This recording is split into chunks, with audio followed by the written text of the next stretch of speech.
Society, and is one of the chair people of today, is the chairman of today, in conjunction with Professor Julichukwu.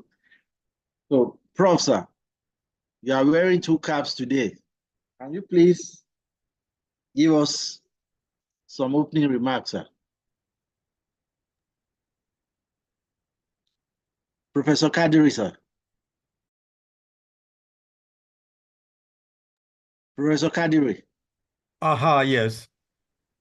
Good afternoon, ladies and gentlemen. And shall I once again welcome everyone to this? I know the moderator has already done that, but I join him in welcoming everyone to these activities, which are being organized as part of the World Hypertension Day.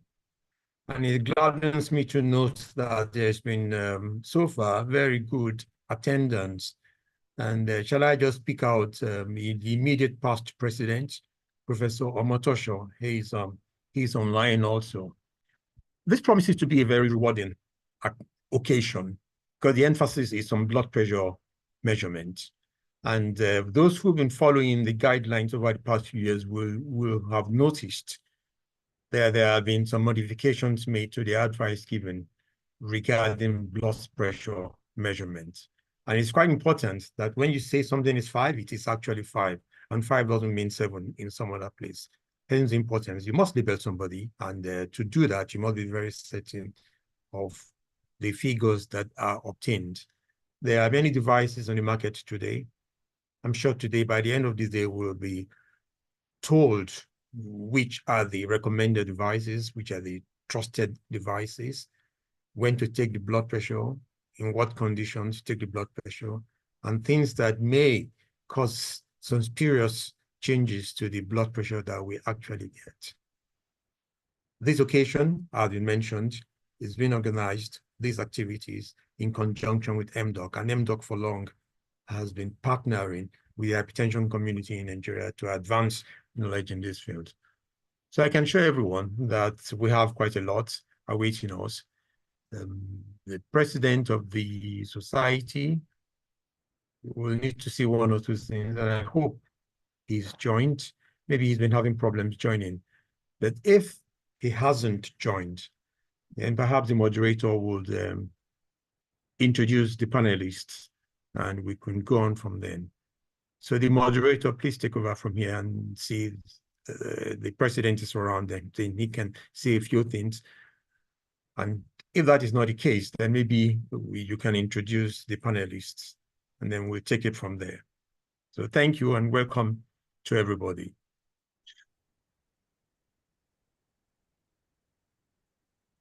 Thank you, sir. That is ever indefatigable, ever reliable Professor Kadiri. I will go straight ahead to introduce the speakers. And the first person is Professor Abdullahi Tale. He finished from the University of Maiduguri in 1998 and obtained his West African College of Physicians Fellow, an MSc in Human Physiology from the University of Maiduguri, an MSc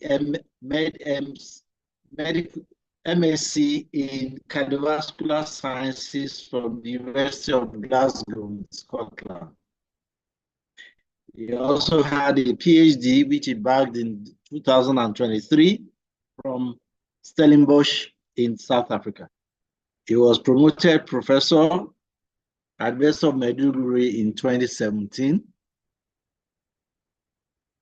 We also have Professor Dr. Ademola Ademola, who is a Pediatric of Clinical Sciences of the University of Ibadan and the University College Hospital, Ibadan. His patient spectrum includes children with hypertension. Dr. Ademola had his undergraduate training at the prestigious University of Ibadan and his residency training in pediatrics at the same university. He underwent training in research at the Cardiovascular Research Training Institute, Fogarty International Center, He undertook the fellowship of International Pediatric Nephrology Association and International Society of Peritoneal Dialysis at the Red Cross War Memorial Hospital in Cape Town, South Africa. Next in line is Dr. Nicholas Bamlong. He's a graduate of the prestigious University of Jos, and he has a fellowship of the National Postgraduate Medical College of Nigeria, Faculty of Family Medicine.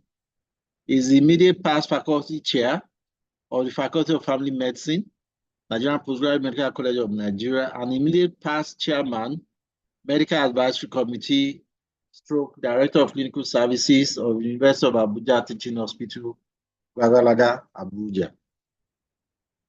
I have Dr. DK Oji, who is well known to all of us. He's the head of internal medicine and is an associate professor of medicine and preventive cardiology at College of Health Sciences, University of Abuja. He is the lead investigator, cardiovascular research unit, University of Abuja, and director, Institute for Advanced Medical Research and Training.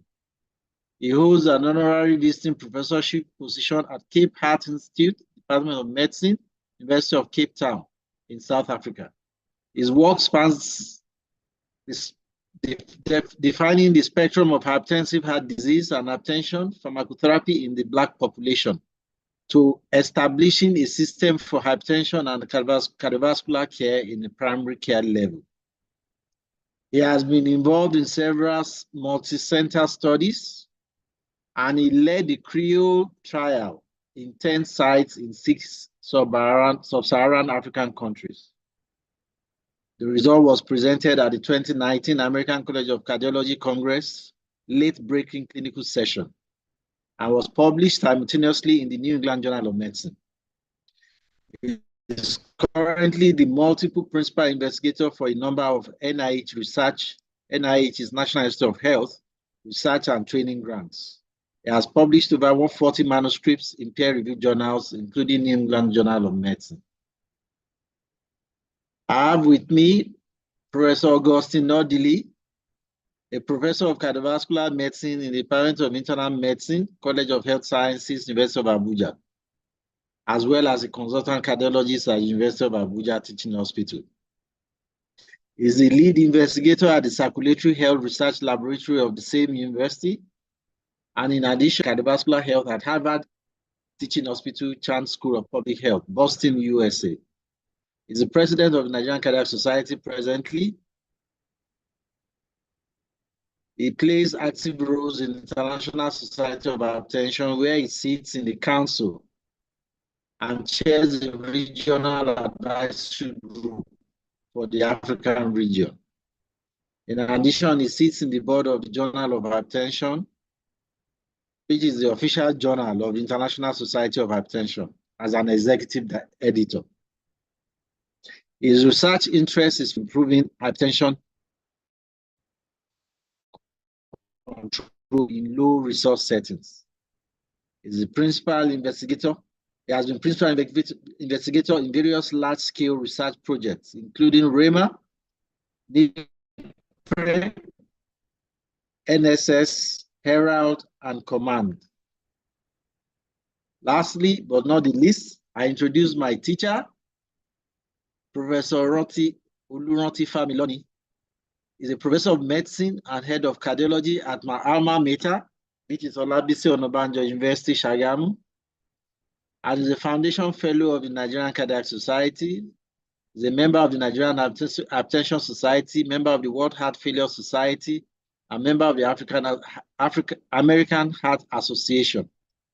He's a member of the editorial board of the Cardiovascular Journal of Africa, Nigerian Journal of Cardiology, member of the panel of hypertension in Nigeria, which was on behalf of the Nigerian Hypertension Society.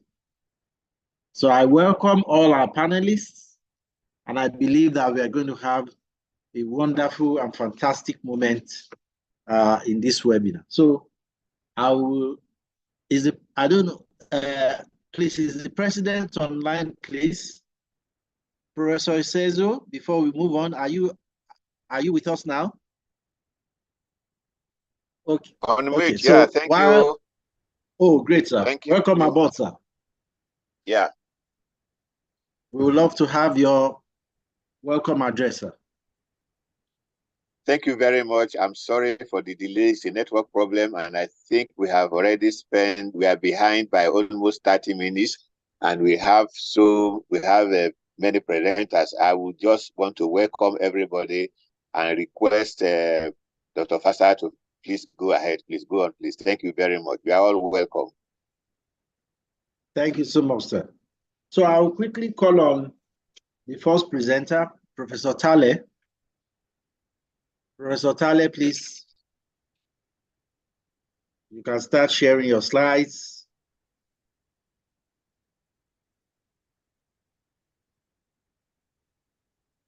Professor Tale. Yes, thank you very much.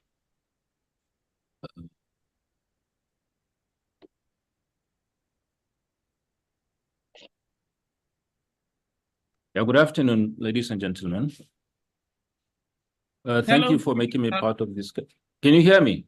Yes, we can. Please, can you put on your video? Thank you, sir. Yes. Thank you for having me to be part of this wonderful session. I've been tasked with the responsibility of talking about sources of inaccuracy in routine blood pressure measurement. And by routine blood pressure measurement, I will restrict the discussion to office blood pressure measurement. Now, office blood pressure measurement is the most widely used for the management of hypertension, from diagnosis to follow-up. And despite being around for quite a number of years, it is still replete with errors, often leading to overdiagnosis of hypertension and inappropriate intervention. In most of the cases, inaccurate measurement results from lack of adequate training of healthcare providers, as well as failure to adhere to standardized guidelines. One population-level study found that an error of 5 millimeters mercury would translate into inappropriate increase in the prevalence of hypertension by 6%. And that would translate to having 84 million persons misdiagnosed as having hypertension. Now, if we factor in this into the prevailing prevalence of hypertension for 38% in Nigeria, we'll be sitting with about 4.5 million people wrongly diagnosed to be hypertensive.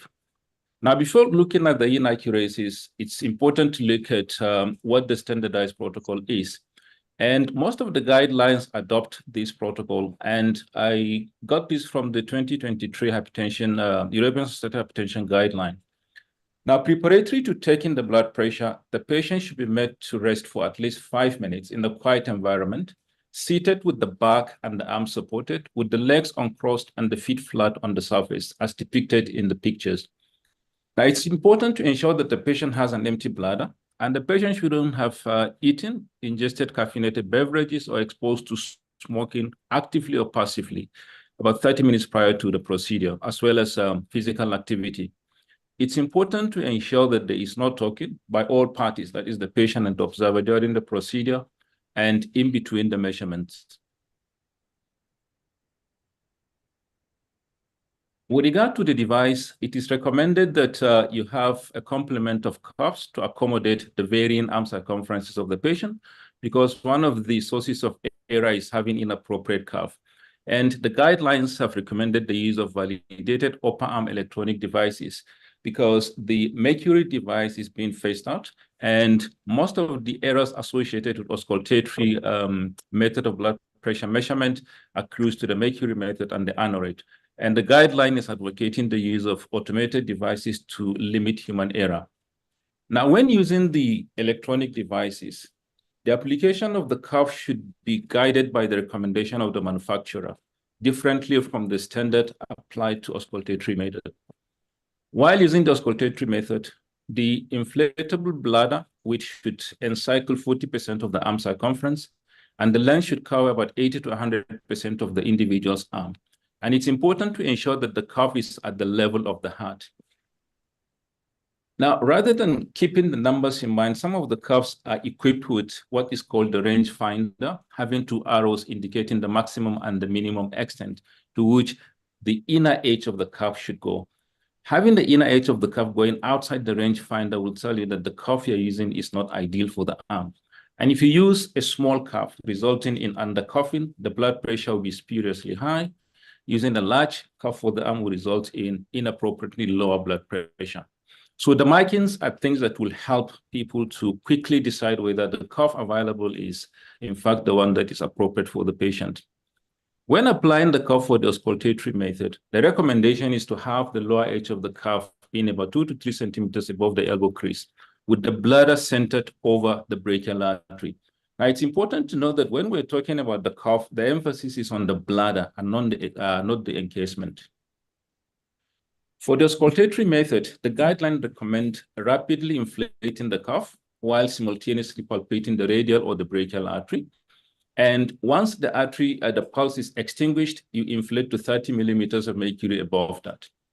The pressure at which the pulse disappears corresponds to the systolic blood pressure. And the palpatory method is important because that will take care of the silent gap phenomenon, which will otherwise result in inappropriate blood pressure measurement.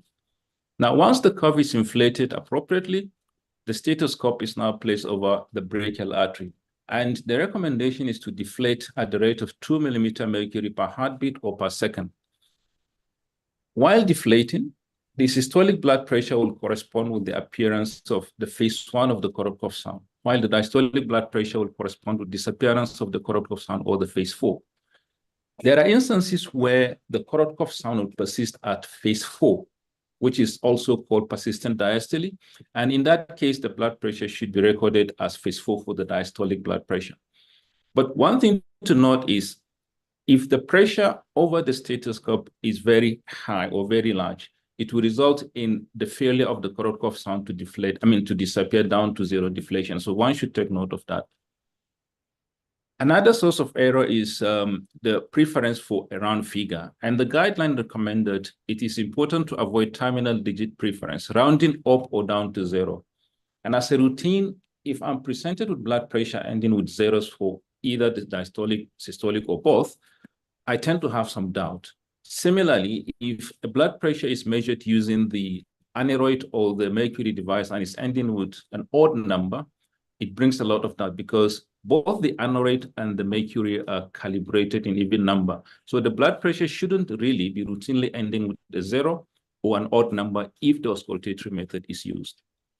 Now, while measuring the blood pressure for the first time, the recommendation is to take blood pressure in both arms, and subsequent measurements should be carried out in the arm having the higher blood pressure.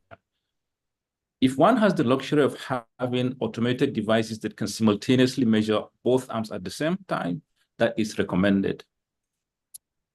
For all blood pressure measurement in the office, one is expected to take 3 readings separated by 1 minute apart. And the last 2 of the 3 readings should be computed to have an average, which should now be recorded as the patient's blood pressure. Now, the major sources of inaccuracy, which is the subject of my talk, is related either to the patient, the procedure, the device, or the observer. There is a systematic review that included 328 researches which published on the prevalences of the various sources of error in blood pressure measurement. And for the purpose of this discussion, I will classify them on the basis of this. With regard to the patient-related sources of error, failure to get the patient to have an empty bladder is one of the sources of error because that can push the blood pressure inappropriately by up to 33 millimeters of mercury for systolic blood pressure. Now, as mentioned in the preparatory stage, failure to avoid meal ingestion, caffeine, or alcohol would also affect the blood pressure because acute meal ingestion, for instance, can result in diversion of circulation to the GI tract, as we all know, and that would result in a spurious reduction in blood pressure. It is also recommended that in patients with stroke, you avoid taking the blood pressure from the paretic arm. And it's always important to take note of white coat effect, which could result in white coat hypertension. The meta-analysis reveals that for most of these preparatory stages, the blood pressure is likely to be spuriously high than low, with the exception of meal ingestion. With regard to the procedures, getting the patient not to have adequate rest as recommended is one of the sources of errors for both systolic and diastolic blood pressure, as is getting the patient to have the legs crossed or using the arm unsupported. because allowing the arm to dangle by the side will result in increase in flow, which will falsely elevate the systolic blood pressure as well as the diastolic blood pressure. The other source of error in relation to the procedure is the use of a smaller cuff, or the so-called undercuffing, which will result in a spuriously higher blood pressure, while a larger cuff than what is required for the arm or appropriate for the arm will result in inappropriately lower blood pressure. Some of the guidelines recommend applying the cuff over the bare arm, not over the clothing, but this systematic review did not really find any difference between blood pressure measured with the cuff over the cloth or over the arm. And if one is choosing to apply the cuff on the bare arm, it's important to note that if the sleeve is too tight, it can result in some kind of a tourniquet effect above the cuff, and that can spuriously affect the blood pressure in its own right. So while it's important to adhere to the guideline recommendation of using the cuff over the bare arm, one should also be mindful of the tourniquet effect of a very tight sleeve. Talking during the measurement has also been found to significantly impact on both the diastolic and the systolic blood pressure, as is fast deflation of the cuff. Another source of error is over-reliance on a single measurement, particularly when one is dealing with a very busy clinic where the luxury of 8 to 10 minutes required to get the patient to have appropriate blood pressure measurement can be deemed to be too expensive. Now, with regard to the device itself, the major problem is device calibration error. Now, the recommendation for blood pressure measurement from all of the guidelines is to use validated devices. And validation is something that is achieved by designated bodies. With regard to the sources of calibration error, the mercury and the aneroid method, which uses the auscultatory maneuver, is found to have the highest rate of calibration error compared to the automated devices. And this is one of the reasons why the automated devices are being favored over the aneroid devices. But in our setting and most of low and middle income countries, we are likely to live with the auscultatory method for quite a long time. And so this margin of error is something to keep in mind. And repeated calibration is something that should really be carried out for all hypertension clinics. The other source of error relates to the observer. And one of the sources of error relating to the observer is hearing deficit, because the auscultatory method depends on appreciation of the coronary cuff sound. And hearing deficit can lead to failure to appreciate the coronary cuff sound in the phase 1, during which it is not so audible compared to phase 2, where it is most audible. And in that instance, the systolic blood pressure can be falsely recorded to be low. And in the same manner, the diastolic blood pressure can also be inappropriately high because of observer hearing deficit. Now, there are instances where people record phase 4 of the coronary cuff sound rather than phase 5. Whereas this will not have any significant effect on the systolic blood pressure, the diastolic blood pressure is likely to be falsely higher if measured at phase 4. So the emphasis and the recommendation is to use phase 5 whenever that is feasible. Terminal digits preference for 0 has been noted to be a source of error for both systolic blood pressure and diastolic blood pressure. And it appeared to the same magnitude in the systematic review that looked at the 328 articles referred to earlier. So as much as possible, the recommendation is to avoid 5 minutes more. terminal digit preference. Now, with regard to blood pressure measurement, I feel these are some troubleshooting issues that I should mention. If you find severe blood pressure elevation without target organ damage, the recommendation is to reassess using either home blood pressure monitoring or ambulatory blood pressure monitoring. On the other hand, if you demonstrate target organ damage referable to hypertension, but the blood pressure is normal or near normal, it should make one to look for masked hypertension or unrecognized silent gap. Large variation by different observers should point to possible human error. And if you have interarm variation of more than 15 to 20 by measuring blood pressure in the two arms as highlighted earlier, one should consider a process limiting flow in the arm with the lowest blood pressure. And that will include atherosclerotic vasculopathy, pulseless disease, previous radiation exposure, cervical rib given costoclavicular syndrome, and dissection of the aorta. And it's important to emphasize that diagnosis of hypertension requires multiple blood pressure measurement. particularly where there are no evidence of target organ damage or where the patient is not presenting with blood pressure in the severe hypertensive range. If the blood pressure measurement is to be reproduced, one should aim to check the blood pressure within 1 to 4 weeks in an identical examination condition as much as possible. Next slide. Now, these are special circumstances that would warrant consideration while taking blood pressure. Pediatrics will be sorted out by the next speaker. For pregnant women, the guideline recommends taking blood pressure in the sitting position. Otherwise, the left lateral decubitous should be used. When dealing with the elderly, it's important to take note of serious hypertension of the elderly and their predisposition to orthostatic hypotension. In people with extreme weight or BMI, one should be mindful of the cuff size. For atrial fibrillation and other irregularities of the heart, it's important to take multiple measurements of 3 and up to 5 in some cases before you can take the average. In heart failure, it's important to note that the stroke volume is very low and the narrow pulse pressure can make one to have it difficult to record blood pressure because in such patients, you're dealing with decreased intensity of the choroid curve sound as well as narrow pulse pressure.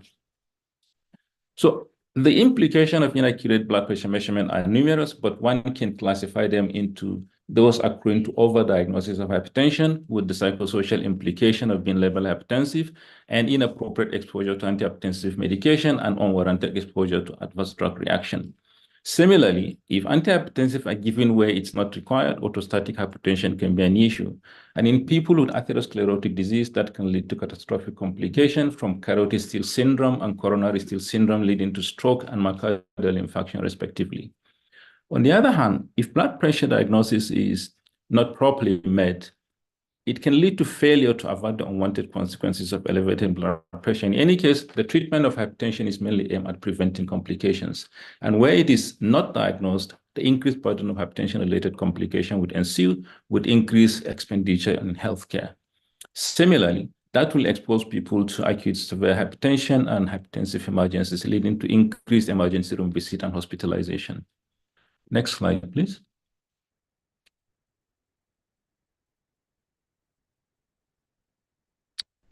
So in recognition of the enormity of the problem associated with inaccurate blood pressure measurement, the Lancet Commission on Hypertension published some recommendations aimed at improving on how accurate blood pressure measurement is taken to avoid the consequences of inaccuracies. And one of such recommendations is to ensure that the setting for blood pressure measurement is configured to use the standardized measurement practices. It's also important to indulge in task sharing by getting non-physician healthcare or lay providers to be adequately trained for blood pressure measurement. As a matter of fact, when you look at the rate of white coat hypertension, that's been found to be higher when blood pressure is measured by physicians than the nurses. So a lot of emphasis has been placed on ensuring proper observer training, preferably with certification and a refreshed training annually. In most of the training institutions, training on how to properly measure blood pressure is not given the required attention it deserves at all levels. And this is something that should really be taken care of. Now, to achieve these recommendations, a collaboration is required between the clinics and providers, the government and regulatory agencies, and the professional agencies, as well as the manufacturers. On the research front, there is a need for the journals to really ensure that before publishing researches involving hypertension, they insist on having standardized measurement procedure reported before accepting the manuscript. Most of these problems have been found to be commoner in countries of low and middle income countries.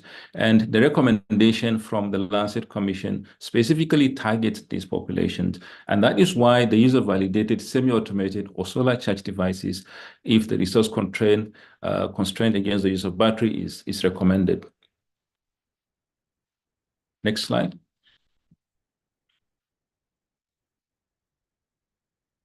Now, despite being 2 minutes more. Despite being one of the most commonly conducted clinical examination, blood pressure measurement is replete with a lot of errors.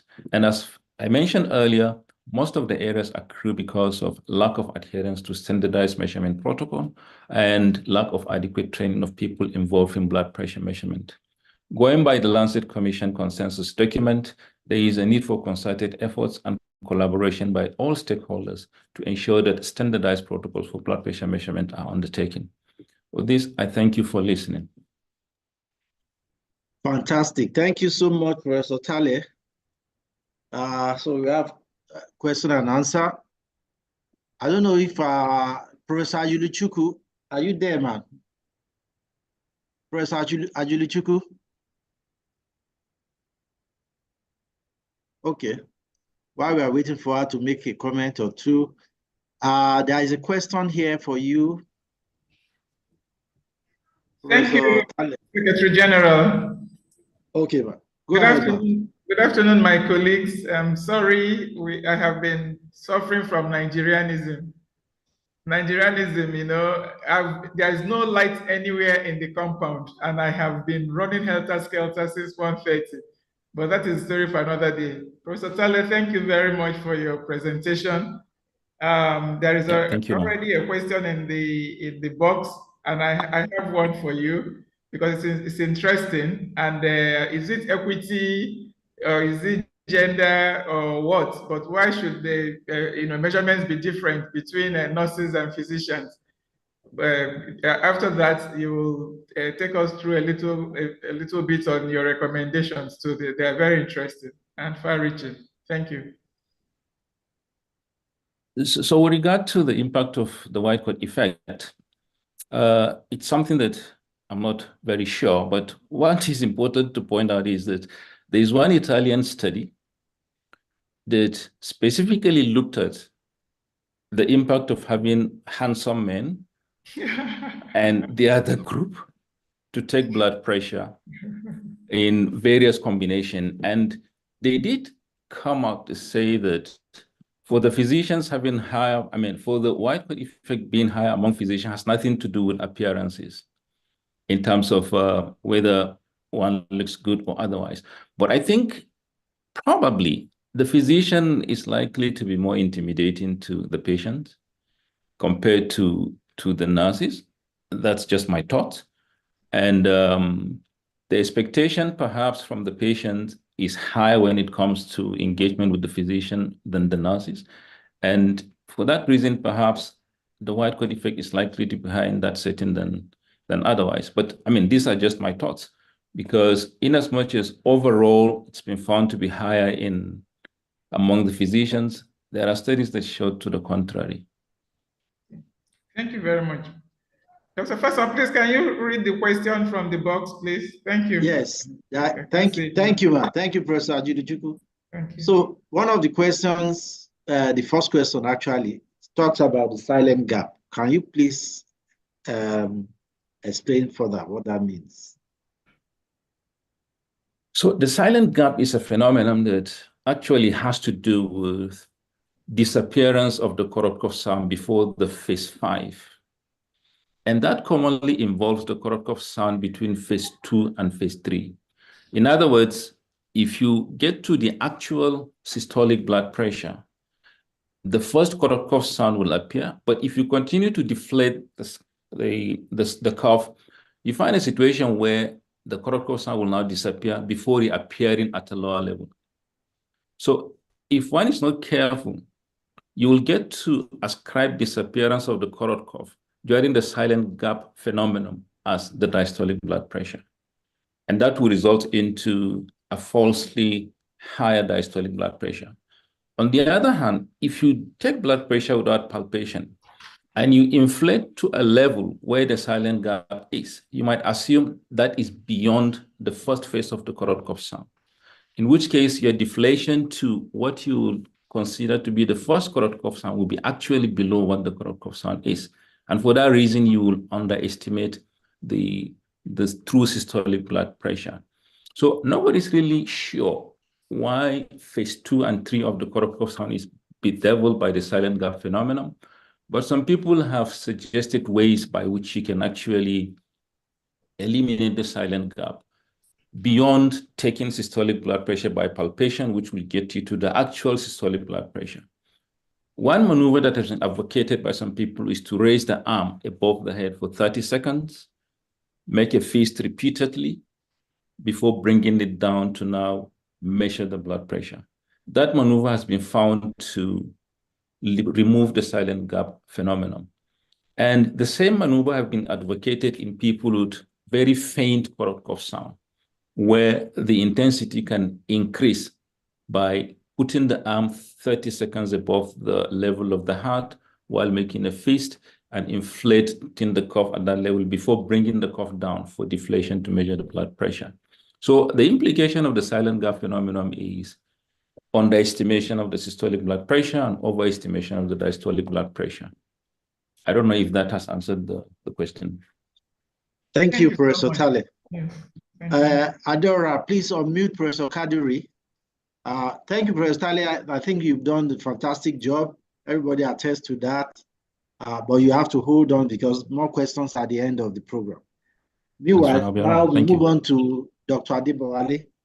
Dr. Adibowale, are you there, please?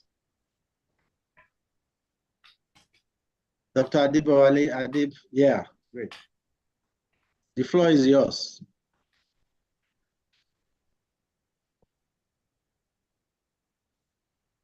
Unmute. Okay, yes. Thank you very much. Okay, thank you. You have 15 minutes, sir. 15 minutes. Okay, I will try and keep to time. Thank you very much to the organizers for inviting me for the opportunity to present. No, I think we can go ahead. I can go ahead. Okay. Yeah. For the opportunity to present pediatric aspects of blood pressure measurement. Thank you to my teachers in the audience and everybody. All right. So next slide, please. So importance of BP measurements in children. So hypertension is one of the biggest risk factors for heart disease and stroke. And in the adult literature, we are very familiar, community, we are very familiar with this. The prevalence of hypertension among children has increased about 4-fold since the 1970s. About 40% of adults aged more than 25 years have hypertension. So there's evidence for BP tracking from childhood to adulthood. So higher BP in childhood correlates with higher BP in adulthood, onset of hypertension in young adulthood, and factors associated with hypertension trajectories from childhood to young adulthood include male sex, being firstborn, and low birth weight. And then factors associated with increasing BP across trajectories were higher BMI and cigarette smoking. And then it's noted that pre-hypertensive and then hypertensive trajectory groups had worse cardiovascular outcomes by midlife. Okay. So BP values in children are predictors of cardiovascular risk and end-stage kidney disease in middle-aged men. So children, adolescents who have higher blood pressure or blood pressure in the elevated range, not necessarily the hypertensive range, are more likely to have hypertension as young men. And so that's what the evidence suggests. And then extended exposure to elevated BP is associated with impaired neurocognition. And another unique thing about hypertension in children, among children, is that the proportion with secondary hypertension among children appears to be, it's higher than that proportion in adults. Although we're seeing more of primary hypertension in children, mainly driven by increasing rates or incidence and prevalence of obesity, overweight, and obesity. So when do you measure the blood pressure in children? We're looking at the office or clinic blood pressure measurement in children. So all children that are 3 years old and above should have their blood pressure measured. Children under 3 years should have their blood pressure measured if they have certain risk factors, such as history of NICU, admission in the neonatal intensive care unit, prematurity or very low birth weight, and they may have undergone procedures that require that may put them at risk of developing secondary hypertension, renal artery stenosis, for instance. Children with congenital heart disease, recurrent UTI, known renal disorders, and others on the list. Okay, next slide. Next slide, please.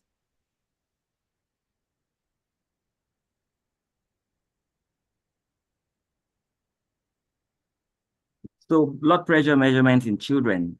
Various methods of measuring blood pressure include the direct arterial lines and catheters, usually in the intensive care setting, and then the indirect methods, which include the auscultatory method, which determine systolic blood pressure, diastolic blood pressure, and then the oscillometric or digital devices. So the oscillometric or digital devices, they usually would, what they will determine is the mean arterial pressure. And then based on algorithms from the various manufacturers, they will calculate the systolic blood pressure and the diastolic blood pressure. So these equipments need to be validated. You want to be sure that you're using validated equipment. So there's a website on that screen where you can go and check that particular equipment that you have, whether it's validated for use in children. And various organizations, a list of various bodies that license the devices are also shown on that slide. So the types of blood pressure measurements include office or clinic blood pressure measurement, and the previous speaker spoke a lot about this and has made my work very easy in that regard. The home blood pressure measurement, which was also alluded to, and ambulatory blood pressure measurement. Next slide. And this just shows the different devices, the mercury sphygmomanometer, and then the aneroid sphig, and then the oscillometric devices, automated oscillometric devices that are based on pulsations, they detect pulsations. So in children, it's also just like we had in adults, and even more so in children because they come in different sizes, they range from neonates to adolescents. Okay, so it's important to choose the appropriate size curve. And what really matters is the bladder, the bladder that's in the cuff, that's in the cloth. So the criteria is similar. The width of the cuff should be 40% of the mid-arm circumference, and the length of the cuff should cover at least 80% of the mid-arm circumference. A cuff that is too small may give a falsely high blood pressure measurement. A cuff that is too big may give a falsely low BP measurement. If you have to choose, if you don't have the proper cuff, if you have to choose between a smaller cuff or one that is slightly bigger, then go for the one that is slightly bigger. Okay, but if you get one that is overtly big, then you may get a falsely low BP measurement. Next slide. So this shows dimensions of cuff bladders for all children, for different categories of children. They are calculated in such a way that the cuff will encircle, the bladder will encircle at least 80% of the arm circumference. Next slide.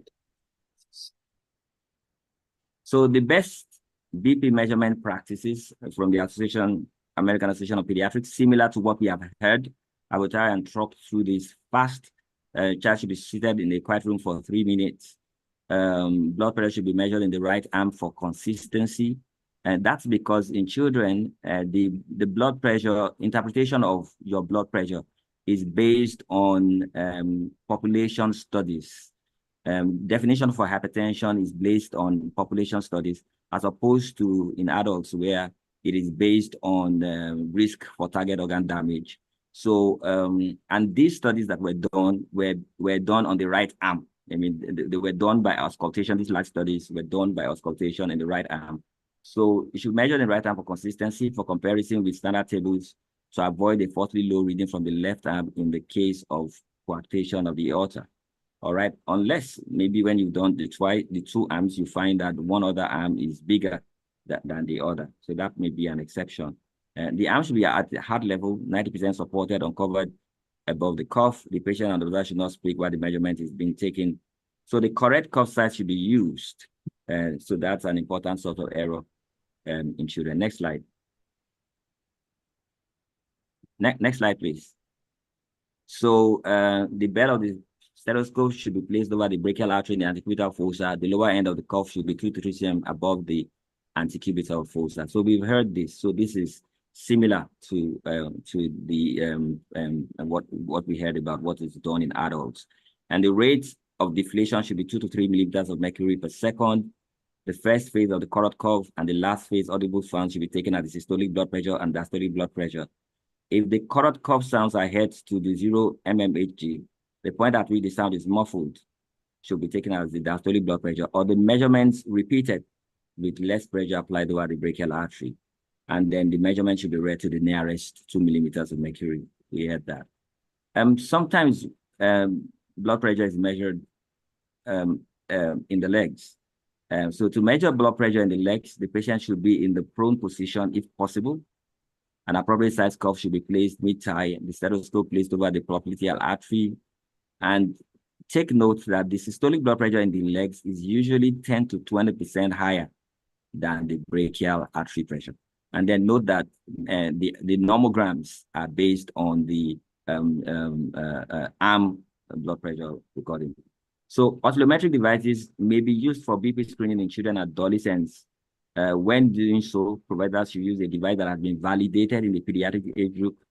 If elevated BP is suspected on the basis of oscillometric readings, confirmatory measurements should be obtained by auscultation. Okay, so that's the key for children. Next slide.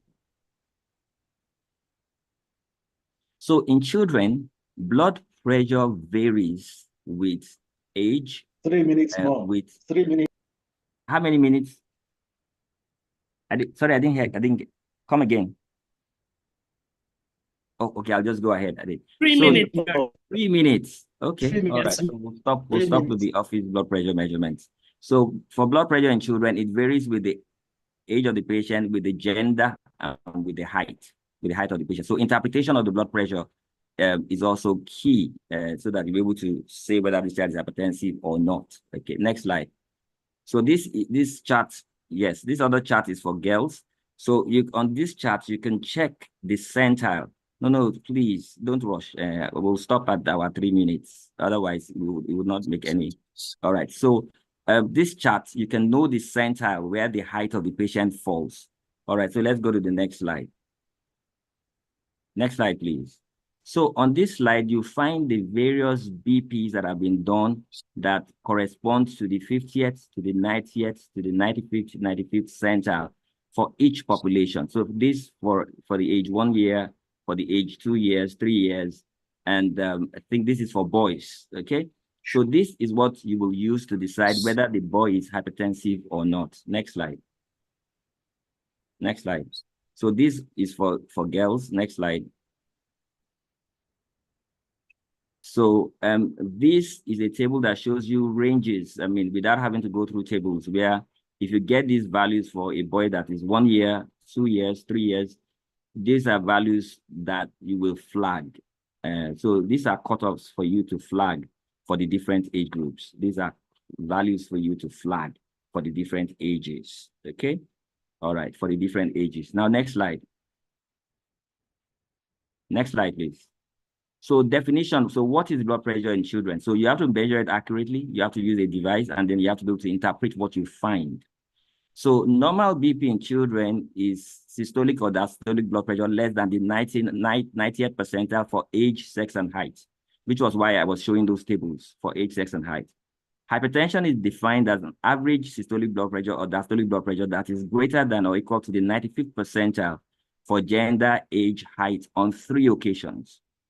Elevated blood pressure is also called prehypertension. Now it's different from, I mean, you can't use those 2 terms interchangeably.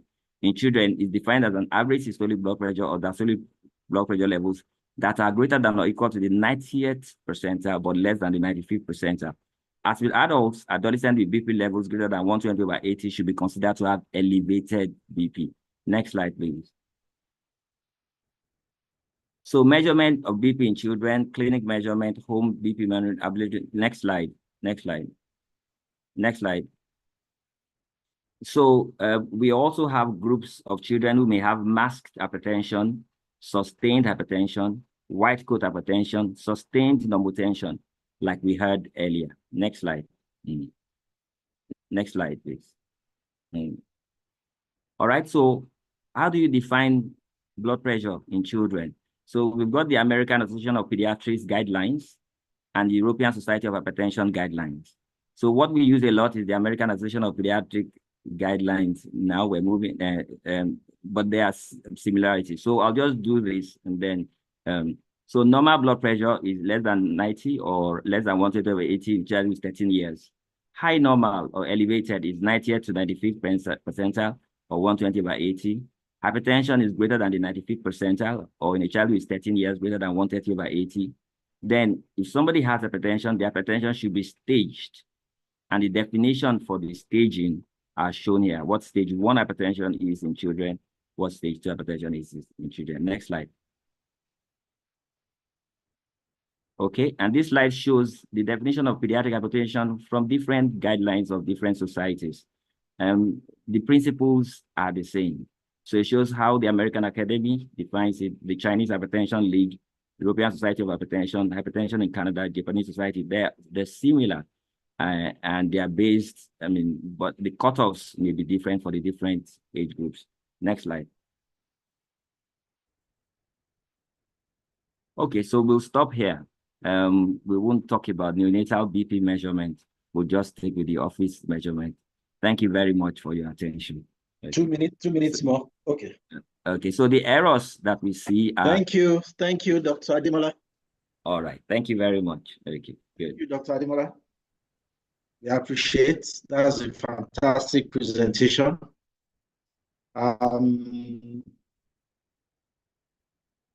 Professor Kadiri, please. Sir, do you have any comments? Professor Kadiri?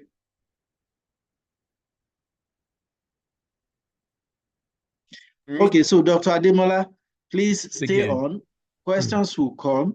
You can respond to them on the chat when we are done with this session. Professor Kadiri.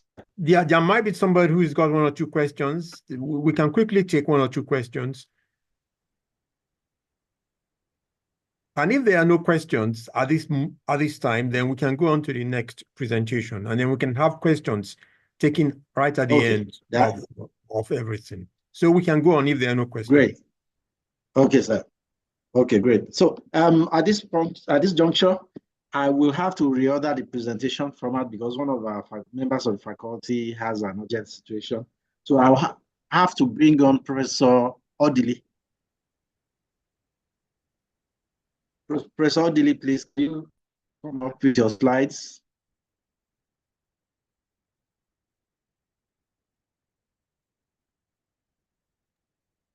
Okay, thank you. You need to get closer. You sound distant. Okay, can you hear me clearly now? You sound a bit distant. Can you hear me? Yes, it's better. Okay, it's better now. Okay. Hold on, please. Professor Ajuluchuku, you raise your hand now. Okay. Professor Odili, please go ahead. Okay, thank you very much, the Secretary of Nigerian Hypertension Society and the leadership for this opportunity. I'm just going to share a few of our thoughts on using AI in enhancing home blood pressure monitoring. Next slide, please. I have no disclosures to make in relation to this presentation. Next. Well, if you look at the care cascade, this is from our work that we published about 4 years ago.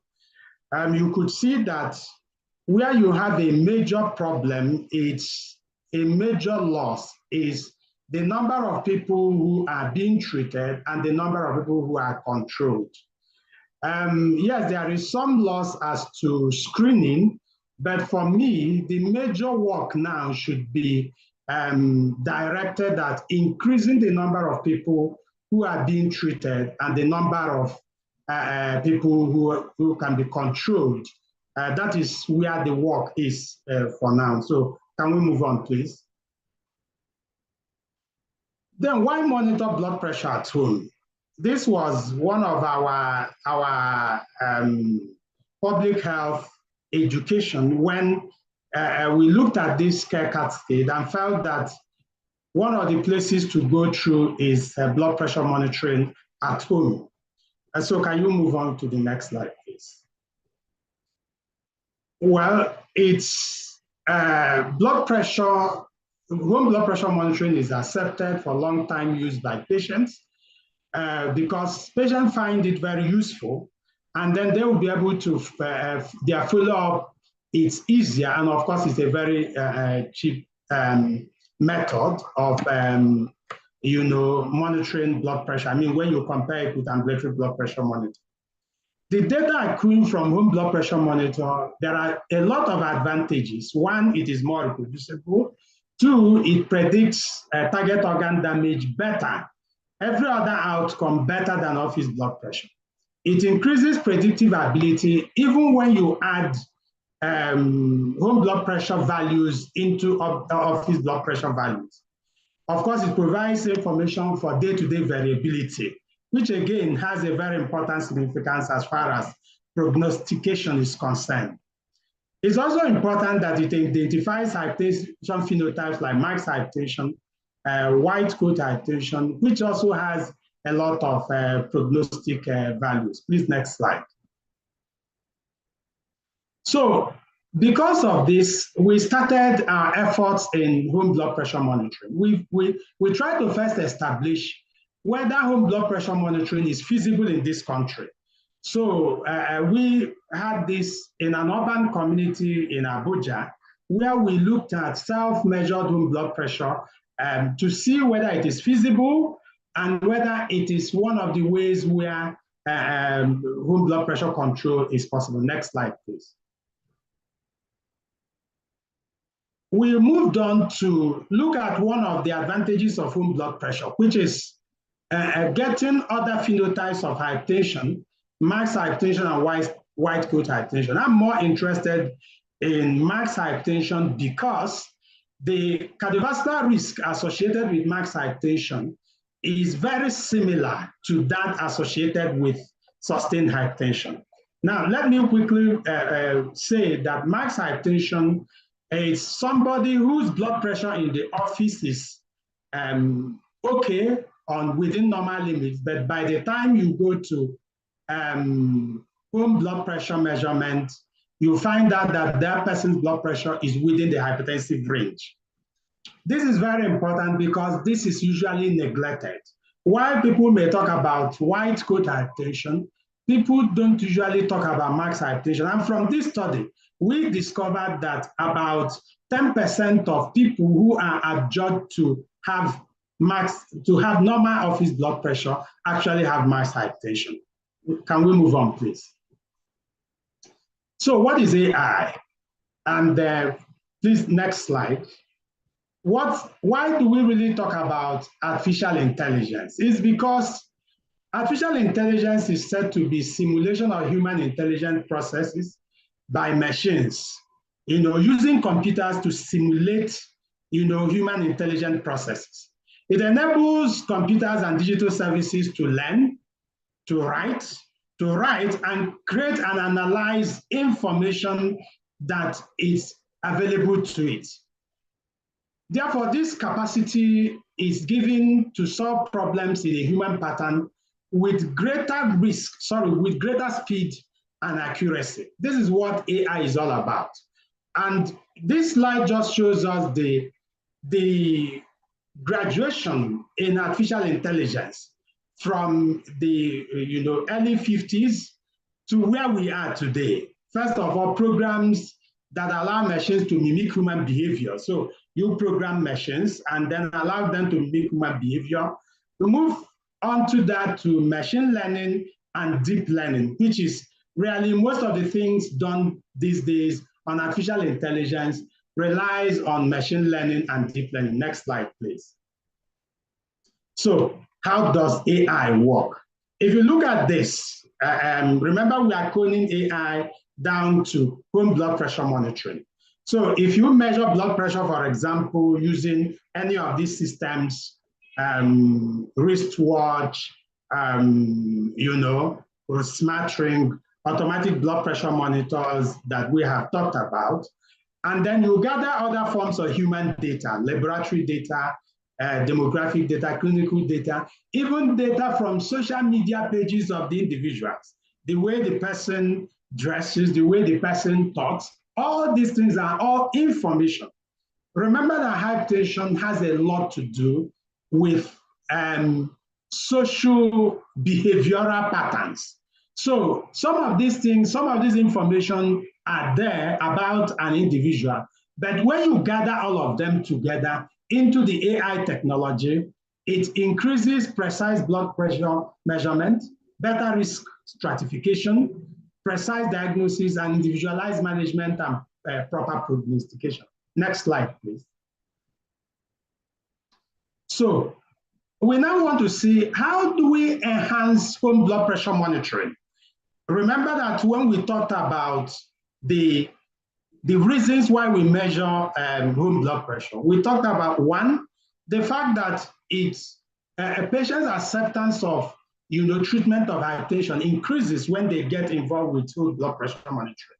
We also looked at the data that can accumulate when you have home blood pressure monitor. Of course, we talked about this data and what they could do. The fact that this data is more reproducible, it is a prognosis with the home blood pressure data is better than office blood pressure.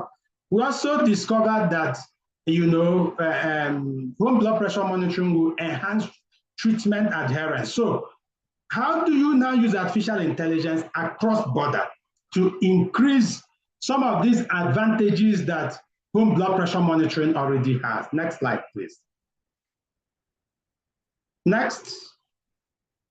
So let's look at home blood pressure data collection. At this moment, a lot of technologies are coming up. They call flex blood pressure technology. The smart wristwatch, the smartphones, the photoplethysmography technology, of course, where you use even pictures of human faces to put as algorithms that can determine the person's blood pressure. But let me quickly say that some of these cuffless technologies have not really been properly validated.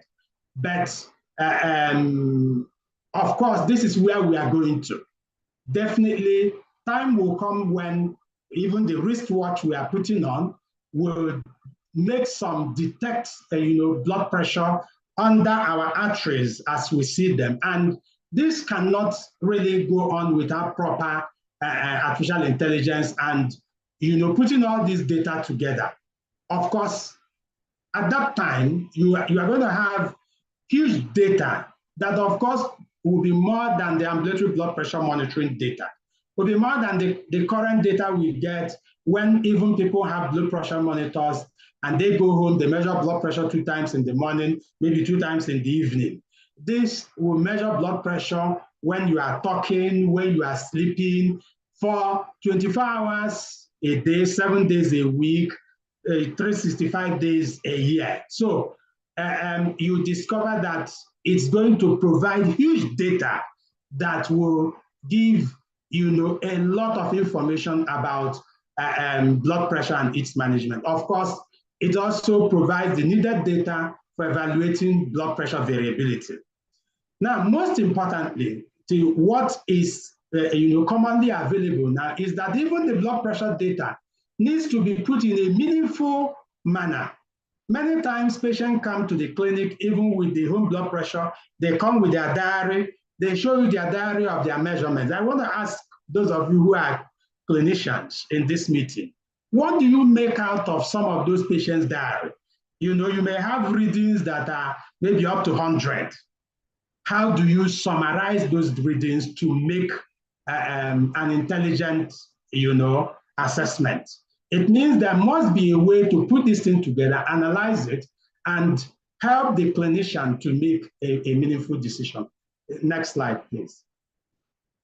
Next slide. Can we go on, please? Oh, what's happening? Okay. Of course, we also talked about treatment adherence.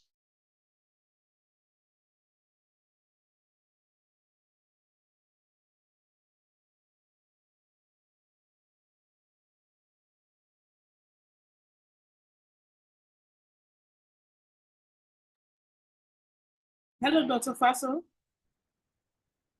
I think Professor Odili might be having network challenges. His network, right? Yeah. Yes. So do we give him like a few seconds? 30 seconds, yes, because I think he's almost rounding up. So we give him 30 seconds and we can move on to the next speaker. When he joins us, we can give him a couple of minutes to conclude. To complete it. Okay, great.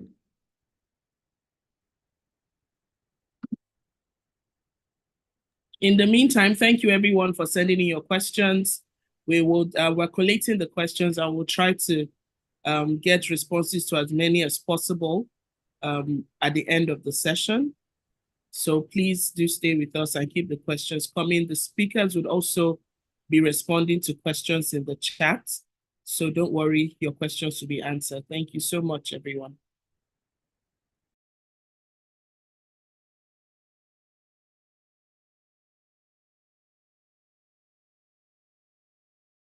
Let me tell Adora. Adora, please, can you unmute Professor Julichukwu?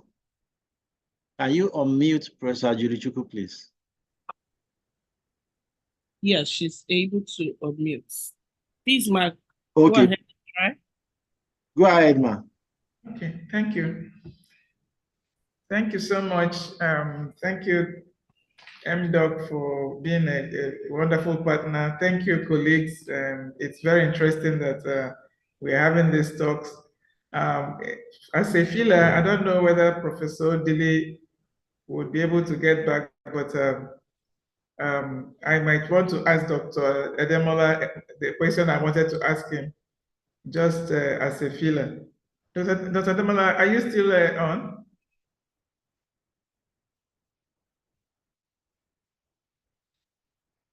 Dr. Edemola?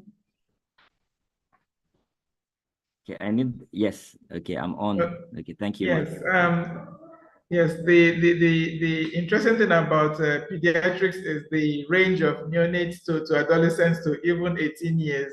Exactly. Is there any rule of thumb that helps a little bit? In the 90s and 80s, we were given a rule of thumb because of all the different numbers that 100 plus your age could be used as a filter. Okay. So for example, 100 plus for a 6-year-old, 100 plus 6 would be like the systolic blood pressure as a filter and a red flag. Have you heard anything like that, and is it useful at all? Okay, thank you very much for the question. Yes, I've heard something like that in the past. I think some of those blood pressures corresponded to the 50th centile. So for the age, maybe there were a number of formulas about what you add. Depending on what you add, then one maybe 90th centile. I mean, based on what you add. But in the most current, the way it's looked at now are some of those cutoffs that I displayed. So those cutoffs for if you are 1 year and you get a systolic of a particular level, a diastolic of a particular level, then that you should flag it. And those cutoffs were designed based on the lowest height and the 90th centile for the lowest height center. What that means is that is the lowest normal for that age group. So that is the lowest normal. So on that slide, like a 1-pager, it has like if you're 1 year, when you should be concerned. If you're 2 years, or the patient is 2 years and a boy and a girl, what you should be concerned. So that is what is sort of that's what is in the that's what is used now. But thank you very much for the question. Very, very, thank you. How common are these nomograms in clinics and primary, secondary, and tertiary centers? Would we walk into any pediatric clinic and be sure that we would see it hanging on the wall?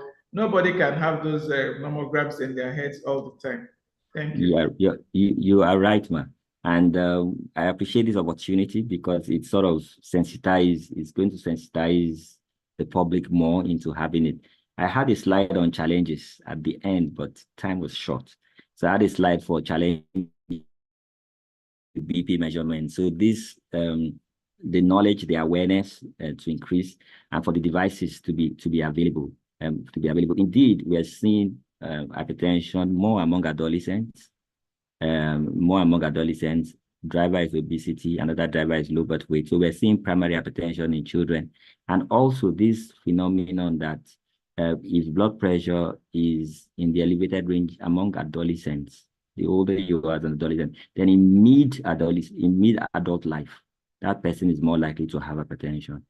And if it was normal in the adolescent, then the person is not likely to have hypertension in mid-adult life. So that is coming to the fore, and to think whether interventions can be instituted early to so that, the incidence, or whether things can be done at that critical time to reduce it in children. So it's something that we're seeing more, and I agree with you, Ma, that the nomograms need to be more widely available.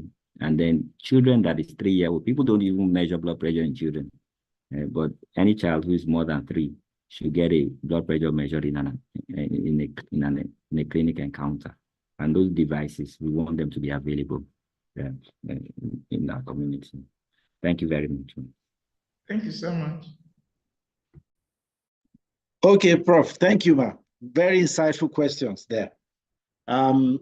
Since it looks like Professor Dili has major connection issues, we move on to He's back. Professor Dili is back. just in time. Please unmute him. Sorry, I'm back. I'm very sorry. Can you hear me now?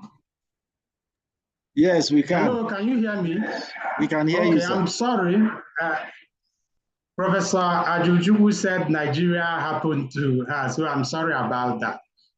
In the next few minutes will be true. Well, how else can artificial intelligence enhance acceptance of self-monitoring of home blood pressure? Personalized health education can be tailored to patient preferences. There should also be periodic reinforcement of learning. For example, how to measure blood pressure. Patients can get periodically information on how to measure blood pressure, the methodology. This will reinforce the methods and then make them to be able to do it better. Then rewards for adherence to blood pressure monitoring. For example, if you say that you need to see a patient, patient needs to measure his or her blood pressure a week before coming to see you, maybe 2 times in the morning, 2 times in the evening, then when the patient does that, the patient is rewarded. But then the preferences is now done, is tailored to a patient. So whatever that is the patient's heart desire, which is something you can, the AI can easily find out, even linking other sources of data, associated with that individual can be rewarded with that. Can we get to the next slide, please? Next. Okay, there is also something that I think is important that we also look at, the feasibility of using AI for self-titration of antihypertensive medication. In this trial, there was, patients were randomized into 2 groups. One group self-titrated their medication. The other group continued the usual care. And the summary of the finding was that the group that self-titrated medication did it, the blood pressure control was better. This can be enhanced using artificial intelligence, getting the right information. The AI will be able to know at the point when the patient should be able to self-titrate and, can give the patient a prompt to either increase or reduce a particular blood pressure. Next slide, please. Prof, 1 minute, yes. Sir. 1 minute remaining. Yes, I'm almost through. So these are some of the things we are already doing, trying to use artificial intelligence. We are doing the upright HTM trial. Next slide. We're already gathering a lot of data. Please, next slide, please. Yes. So in this trial, patients' blood pressure, are gathered together, and then we can have access to even blood pressure that patients measured a month ago, a year ago. Now, the next step was the Healthy Heart Assistant, which we are just working on, is a multilingual chatbot developed to meet the needs of patients with hypertension. It has capabilities of 4 languages, our major languages, and it is incorporated in the social media, WhatsApp. Next slide, please. What can it do? It provides education for patients. It gives medication reminders. It gives reminders for clinical appointment. It also even sets reminders for blood pressure measurement, and it provides adherence reports for the caregiver. These are all the capabilities that the Healthy Heart Assistant can do. Next slide, please. Next. Okay, so this is the WhatsApp group. I call it Hypertension Wazobia because it can answer your questions even in our 3 common languages. So I think this is very important for something that even those who are not educated, that are not literate enough to interact with the AI in English, can interact in our local languages. Next slide, please. Next slide. Well, I just want to acknowledge some of the people who have been helping us in this work. The research team at the Circulatory Health Research Laboratory, the tech team at the Society for Public Health and Social Development, also our collaborators in Brian Foundation, who are also working with us in the AI. And I must also appreciate Umron for the support they have given us over the years for our work, starting with home blood pressure monitoring and now into artificial intelligence as enhancing home blood pressure monitoring. I think this should be the end. Thank you very much for your attention. Thank you, Professor Dili. At time, it's fast running out. Any questions you can answer in the chat room. And maybe at the end, we'll have some questions. Let's move on to Dr. Bamlong, please. Dr. Bamlong.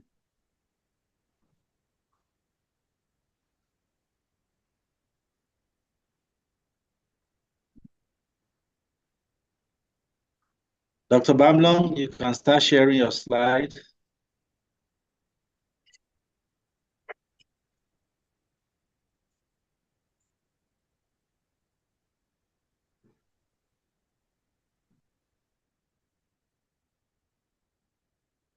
Okay, maybe while we are waiting, I don't know if Professor Kadiri, Professor Esezo, do you have any comments on this? Professor Ajilichuku?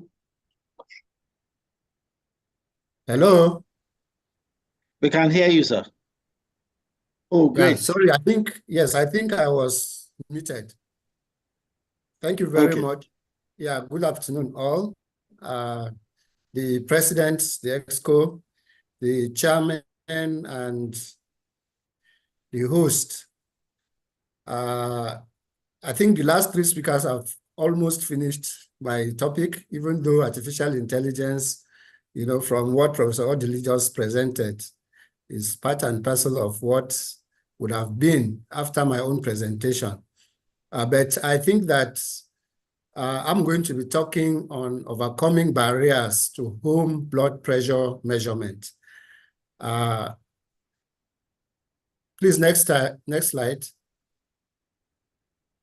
Yes, so we'll look at it in this outline briefly. Because of time, I will be rushing some of the things, but just keep going.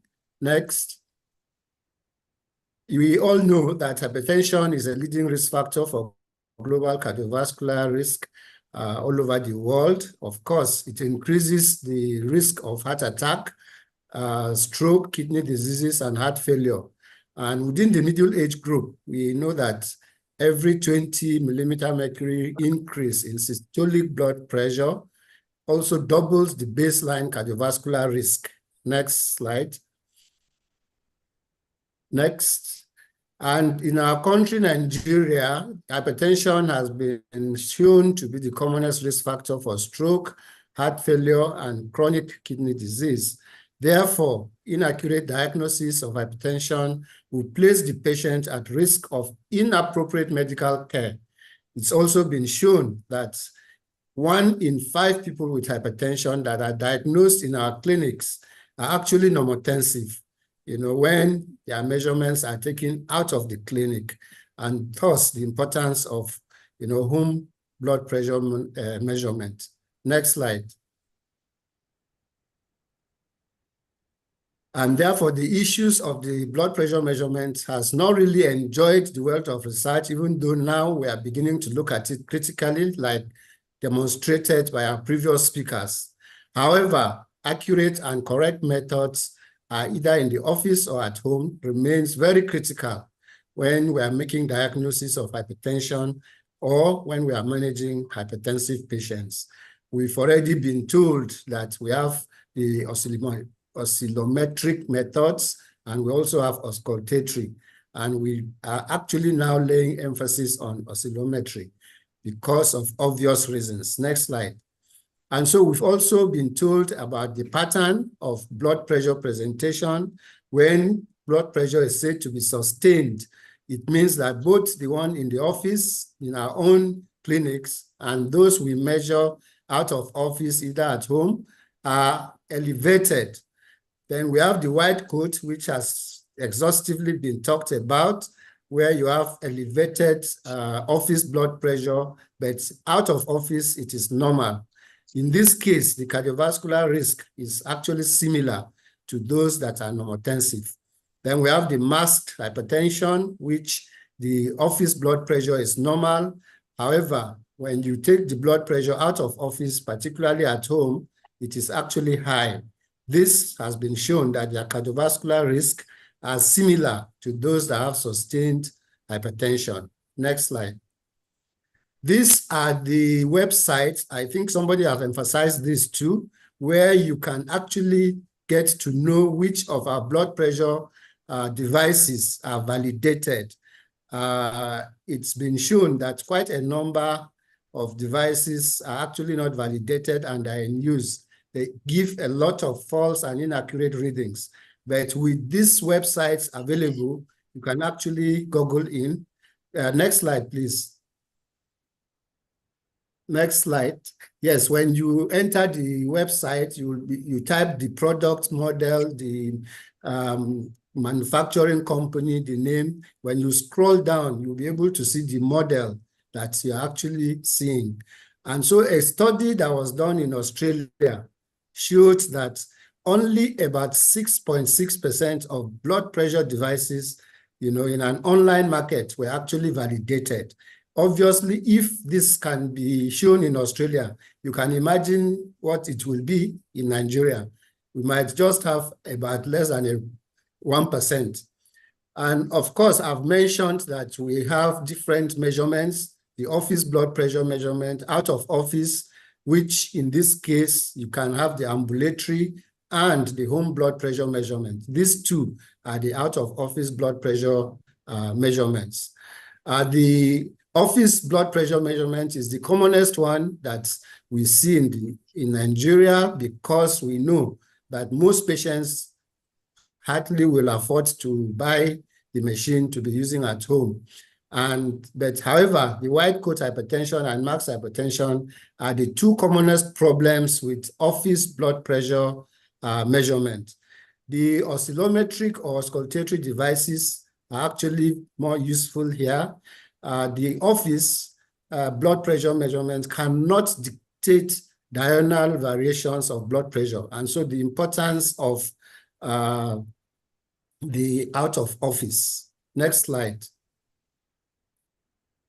Next slide. The ambulatory blood pressure measurement actually is the gold standard because the patient is carrying the device around. It measures blood pressure every 15 minutes over a typical period, let's say 24 hours. And so it can detect where you have diurnal variations. And of course, it is using an automated machine. The drawback for this is that it's expensive, and therefore it may not be very effective for long-term blood pressure monitoring. Next slide. This is a typical ambulatory blood pressure device. You can see the patient carrying it sometimes in their back. Then now to the home blood pressure monitors or monitoring.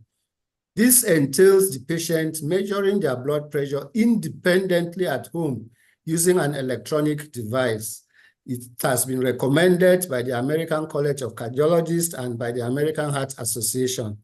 It's important because it's also been shown it is increasingly being used by health systems all over the world.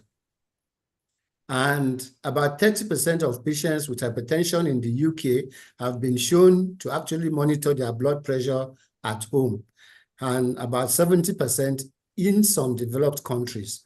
However, a study done in Nigeria showed that, yes, we have some percentages of patients that use home blood pressure measurements, but 24% of those respondents in a family practice clinic, were shown to be using home blood pressure measurement. Next slide.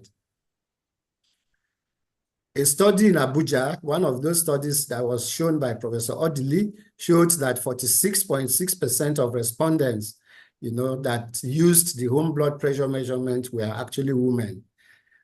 Somebody might ask me why. I think maybe some reasons that we will explain later.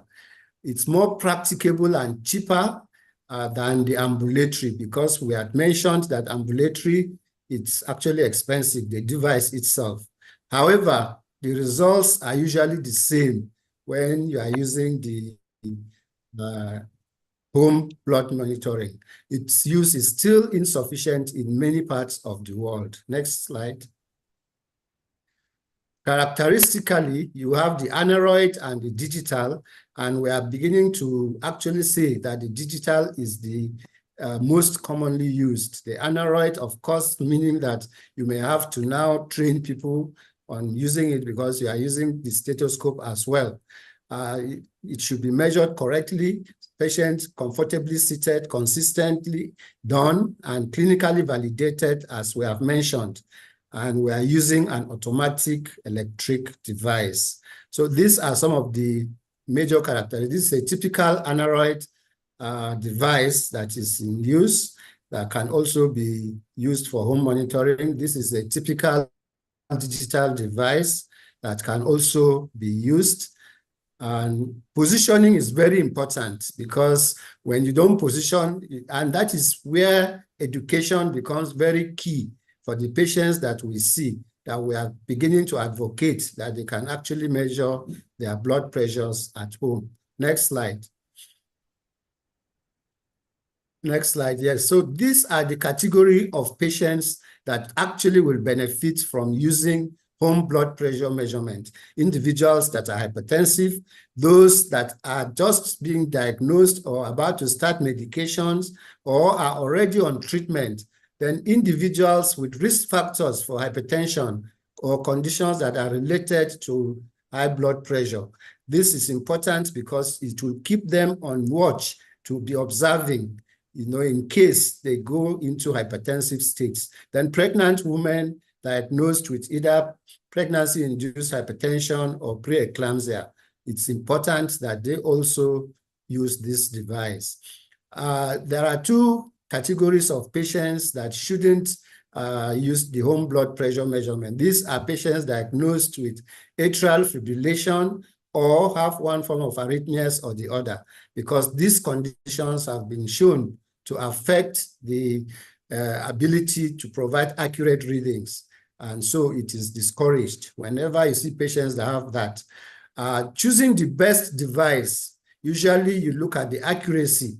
Is this device clinically validated? And so it's important that while you advocate that patients can use the home blood pressure monitor, they should bring the device for you to see, or give them the website to check for validation. Is it cleared? And then this data storage, because quite a number of them cannot store much.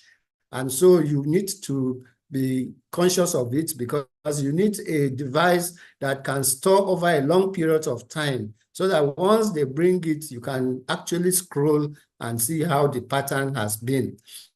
Then there are some devices that have Bluetooth compatibility that have app-based data storage. Professor Odili mentioned the issue of wristwatch and the likes. Of course, the device should also have good display, especially for older adults that may have some form of visual impairment, because they will need to be able to read whenever the device display the numbers. Of course, there are some devices that have audio readouts. And so as you get the readings, it reads out the figure. And so the patient will be able to put it down correctly.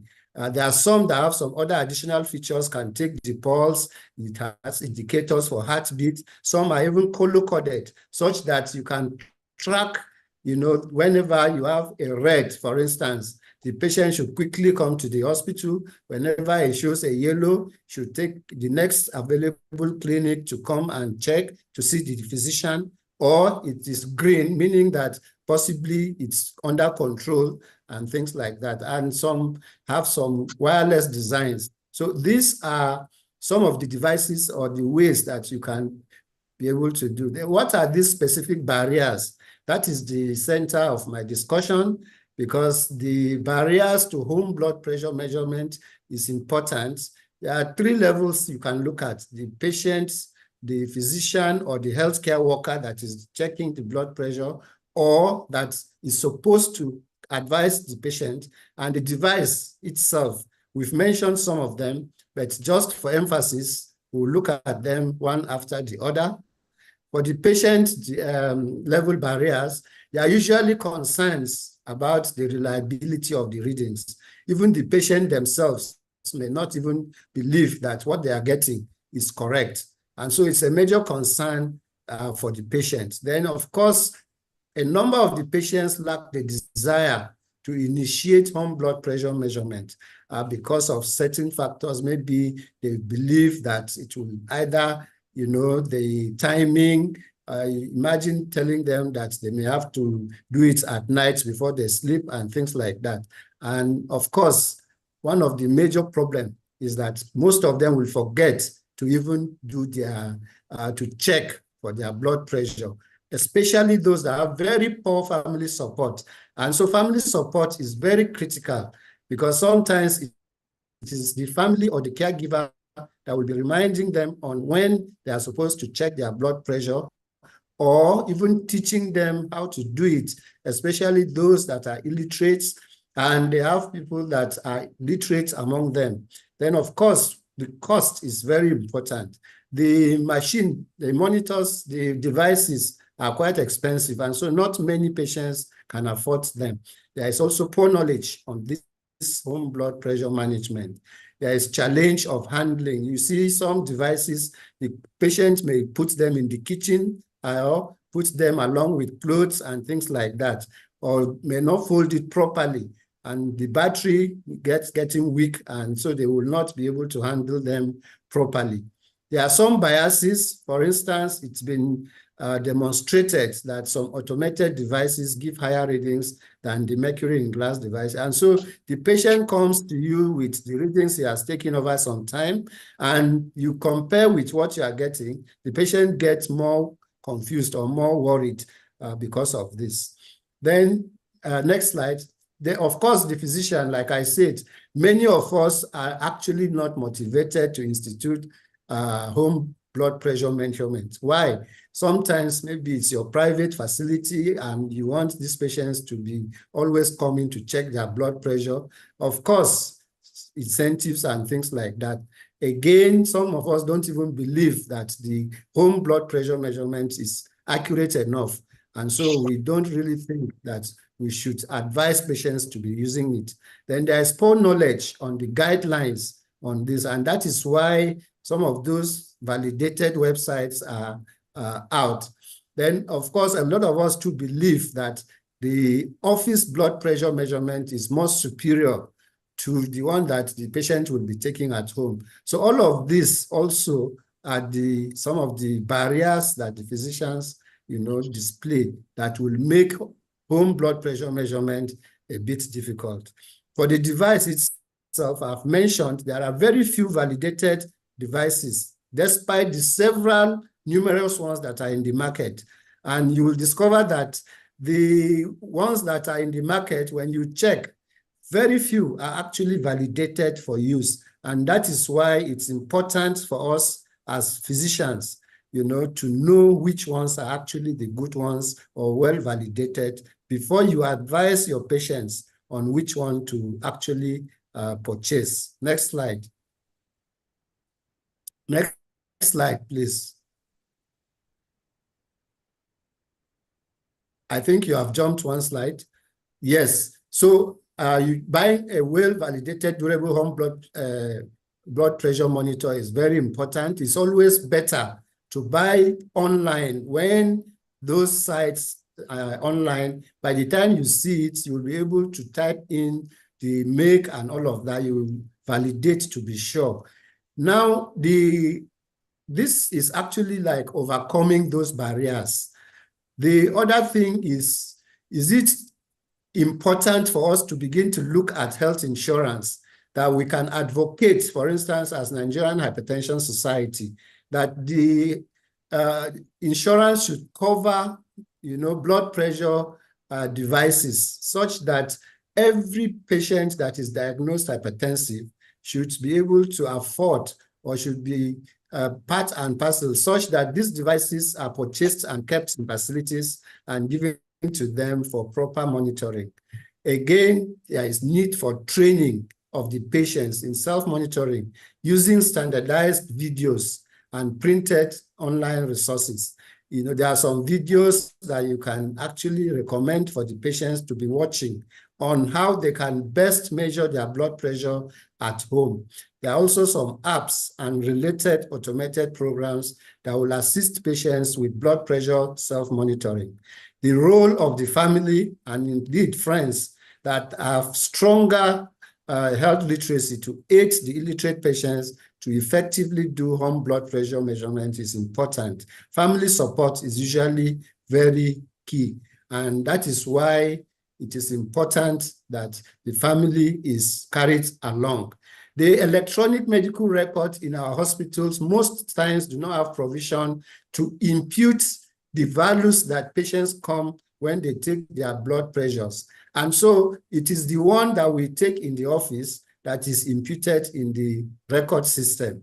Is it good for us, or will it not be good that we begin to advocate that all our electronic medical record system incorporates, you know, space for imputing blood pressures measured at home by the patients? That way you can be able to make very good comparisons in the long term. Of course, I've mentioned the issue of education for our providers, both doctors, nurses, and medical assistants. Earlier, somebody mentioned issue about task shifting. It's important because if we do task shifting, it means we need to do a lot of education for those people that we really want them to be measuring blood pressure, not only in facilities, but even teaching those that are hypertensive in various homes. The emphasis, like I said, is very, very strong family and caregiver support. Next slide. Next slide. A minute. Okay, good. Therefore, I think to conclude, I want to say that with the very poor hypertension control that affect millions of our patients and the overburdening systems of care, we must improve on how we measure blood pressure, especially at home, for optimal care. This now calls for collaborative commitment and leadership across health systems and indeed health plan administrators, along with the development of blood pressure measurement training and certification programs. Somebody mentioned certification earlier, and I think the Nigerian Hypertension Society should be at the forefront of this leadership role. Thank you very much. I think I have finished my lecture. There are references at the end.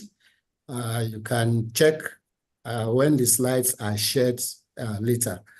Thank you.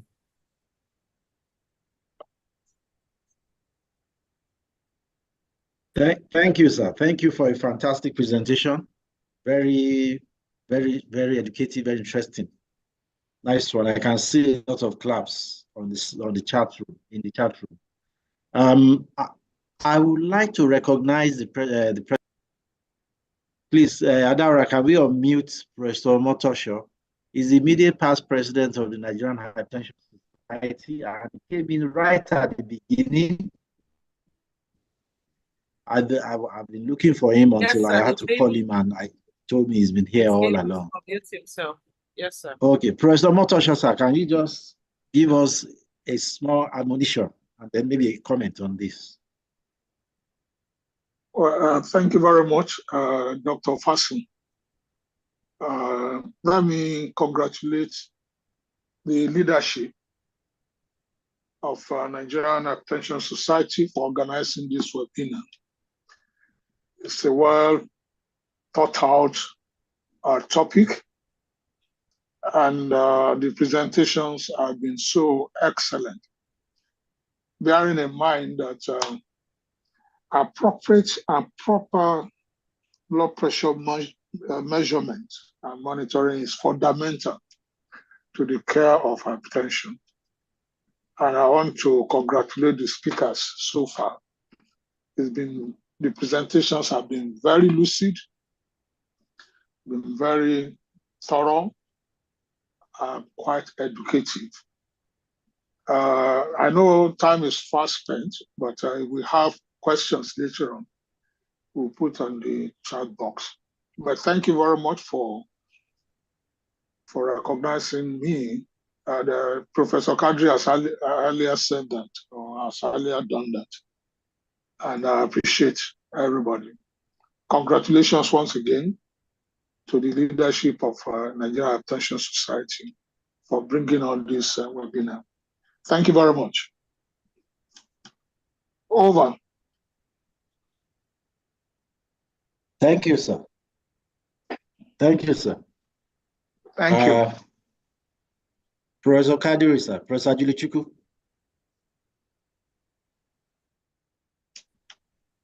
Professor Kadiri, Professor Julichuku. Should be on mute. I had said that I think the chairman should be left to be able to brought in when they feel like. This last presentation is very useful, and just like many of the others, okay, so like the others, has come let before them be able to unmute themselves. Sorry, am I being heard? I'm so sorry. Yes, please. We can hear you. We can hear you, sir. Okay, all right. Now, this has been a very useful presentation, this very last one, and it's focusing on the devices and problems that may be encountered. As I mentioned earlier on, we'll have a session at the end where many of the questions I think will be addressed. Not unless there's a quick question from anybody, then if there isn't any, then I think we can go on and then have the questions at the end. Looking through the box, I can see there are quite a number of questions that I have mounted. I have a few comments myself to make. Any questions from our listeners? You can quickly use the raise hand okay. function so that we can ask you, we can unmute you quickly to ask your question. Maybe just something for Dr. Bamlong to keep in mind. He made reference to the tendency to have higher systolic blood pressure with the automated devices compared to the auscultatory. And indeed, if you take it further, the diastolic devices obtained from automated devices measurement tends to be a little lower than auscultatory. I don't know whether he has any explanations for that. We can take this at the end, maybe just for him to have at the back of his mind. And with the use of electronic devices for office blood pressure, the difference between office obtained blood pressure measurements and home measurements has narrowed because the devices are very similar. In the old days, when auscultatory methods were principally used in offices, the difference was wider. It's a point we need to consider. So just for him to note. As far back as 1997, the NCD survey published a report, and they made reference to what's being talked about these days as task shifting, task sharing. They recommended, even at that time, that anybody who attends a clinic in a rural center should have his blood pressure measured, no matter what he's attended the clinic for.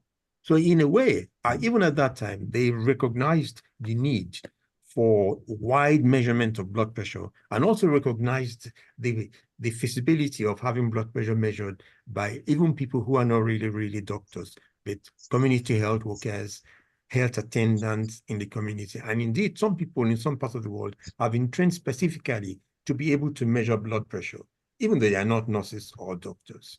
So these are some of the things I think I need to mention at this point. So maybe we can go on to the next lecture. Quick. Thank you, sir. Yes, Dr. Oji, please. All right. Good evening, my teachers, distinguished senior colleagues and colleagues. I want to start off by appreciating Nigerian Hypertension Society for the opportunity to give this talk, which is titled Utility of Ambulatory Blood Pressure Measurement in Nigeria. So I will be following this outline, starting with a background on ABPM and ending up with some of our experiences in the CRUISE study before I summarize. We all know that ambulatory blood pressure is a non-invasive, is fully automated technique in which blood pressure is recorded over a period of time, most times 24 hours. And it has been used for many years as a research procedure, but not until the early 1990s when Medicaid approved it in the US for reimbursement of white coat hypertension. That is when the usage in clinical practice became more rampant. For ambulatory blood pressure is measured every 15 to 30 minutes over a 24-hour period, including both for awake and asleep hours. And that is one of the beauties of ambulatory blood pressure monitoring compared to home blood pressure monitoring, because both of them are competitors. In general, we're expected to have about 50 to 100 measurements. That is another beauty. So you are having a pool of blood pressure compared to one of, at the clinic, or even the limited numbers that you measure are in the home blood pressure monitoring in this patient. Now, ambulatory blood pressure has gone through a lot of revolutions, as you can see from this slide. You can see the old devices on your left, and then you can see very more cute devices on the right part of your screen. So we all know that for ambulatory blood pressure, there's a portable monitor, which is one on a bed connected to a standard cuff on the upper arm of these patients. And of course, when the devices have completed a measurement over that 24-hour, there are some measurements that are expected, like a mean 24-hour measurement, both for a systolic and diastolic. We're supposed to have a daytime, we're supposed to have a nighttime. Then, of course, for the sleep and awake. Like I said earlier, getting blood pressure measurement when the patient is asleep is one of the greatest advantages of ambulatory blood pressure monitoring. So at the end, you are supposed to have a recording like this in a sheet, and the social demographic of the patient is collected. Apart from that, there are the threshold that you are going to compare, with the patient's measurements. And at the end, also things like dipping and non-dipping pattern, can also be obtained. So in this type of sheet. So the most common output used in decision-making for ambulatory blood pressure are mean daytime, mean nighttime, and 24-hour systolic and diastolic blood pressure. And one thing about ambulatory blood pressure is that it has been found to be more prognostically significant compared to clinic measurements. And that is not surprising, because we are taking a loss of measurement over a period of time. There are some other parameters which are not as widely used, compared to the more conventional parameters for ambulatory blood pressure. One of them is what we call above normal and below threshold for hypertension. And these are considered to be high normal. So they are a bit higher than normal, but below the threshold for high blood pressure.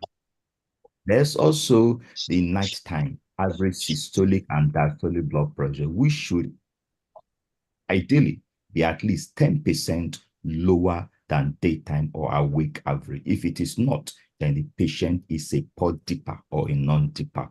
And non-dipping has been associated with higher cardiovascular events. In fact, it's been said that when you compare Caucasians and the Black population tend to be worse dippers or non-dippers, on average compared to the Caucasian. And that has been related to increased cardiovascular disease in the Black population. There is also the blood pressure load, which is percentage of time that blood pressure reading exceed hypertension threshold during that 24-hour period. And ideally, it should be less than 20%. So by the time it is 20% and above, then we say that the blood pressure load is high. There's another parameter, which is one of the most likely used or referred to, and we call it the rate pressure product, which is heart rate multiplied by systolic blood pressure, and is used as an index of myocardial work during exercise. And in some studies, it has been found to have some prognostic significance. There is no way you can talk about home blood pressure monitoring or ambulatory blood pressure monitoring without referring to home blood pressure monitoring. And there's no way you can talk about home blood pressure monitoring without referring to ambulatory blood pressure monitoring. We saw that when Dr. Bamlong presented, because they are competitors. Some people say, why do ambulatory blood pressure and suffer the patient so much to wake up frequently because of the inflation of the cough? Why not just rely on home blood pressure monitoring? There are some advantages both have, and maybe few advantages that home blood pressure monitoring seems to have, or ambulatory blood pressure monitoring seems to have over home blood pressure monitoring. The advantages that cuts across include being able to identify white coat and mass hypertension. We have said it over and over again. Then the other thing about ambulatory blood pressure is that it tends to have stronger prognostic evidence even compared to home blood pressure monitoring in some of the studies. Then another advantage about it is the nighttime readings, which the home blood pressure monitoring is not able to give, where it also has some disadvantages. And I know Dr. Bamlong mentioned this in his presentation. One of them, it is expensive and availability is limited. Another thing is that it can be quite uncomfortable. So in our experience in the CROW study, we remember that about 2 patients refused to have the 6-month ambulatory blood pressure measurement check. Why? Because they felt that it was too inconveniencing for them. I know there was a question in the chat that when you comparing clinic blood pressure and home blood pressure monitoring. Yes, there have been from the guidelines of the 2017 American College of Cardiology and American Heart Association guideline. They try to compare clinic blood pressure measures, home blood pressure measures, and ambulatory blood pressure measure, both at the daytime, the nighttime, and also 24-hour mean ambulatory blood pressure measurements. And you can see from here that both the nighttime ambulatory blood pressure measurement and 24-hour ambulatory blood pressure measurement tend to be lower when you compare both to the clinic measurement and home blood pressure measurement.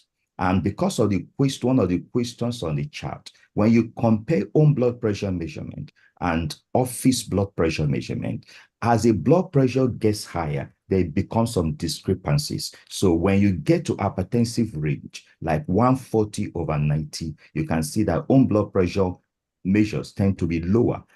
And that also reflects when you get to 160/100, it is actually 145 over 90 here. So the key message is that home blood pressure measurement and also ambulatory blood pressure measurement on the average tend to be lower than clinic blood pressure measurement. And in some instances, ambulatory blood pressure measurement, especially when you look at the night value and mean 24-hour ambulatory blood pressure tend to be lower even than the home blood pressure measures. And we have discussed this severally. One thing about out-of-office blood pressure measurement is that it helps us to characterize the hypertension of the patient beautifully. So you can say with a great degree of confidence whether this patient is normotensive, he has sustained hypertension, it is mass hypertension, or we are dealing with white coat hypertension. So in terms of recommendation of out-of-office blood pressure measurement, now the guideline, this is 2017 American College of Cardiology guideline. It says that out-of-office blood pressure measurements are recommended to confirm the diagnosis of hypertension and for titration of blood pressure lowering medication in conjunction with telehealth counseling or clinical interventions. The other clinical indications of out-of-office blood pressure measurement, one of them is when you are dealing with condition in which white coat hypertension is more common. For example, in grade 1 hypertension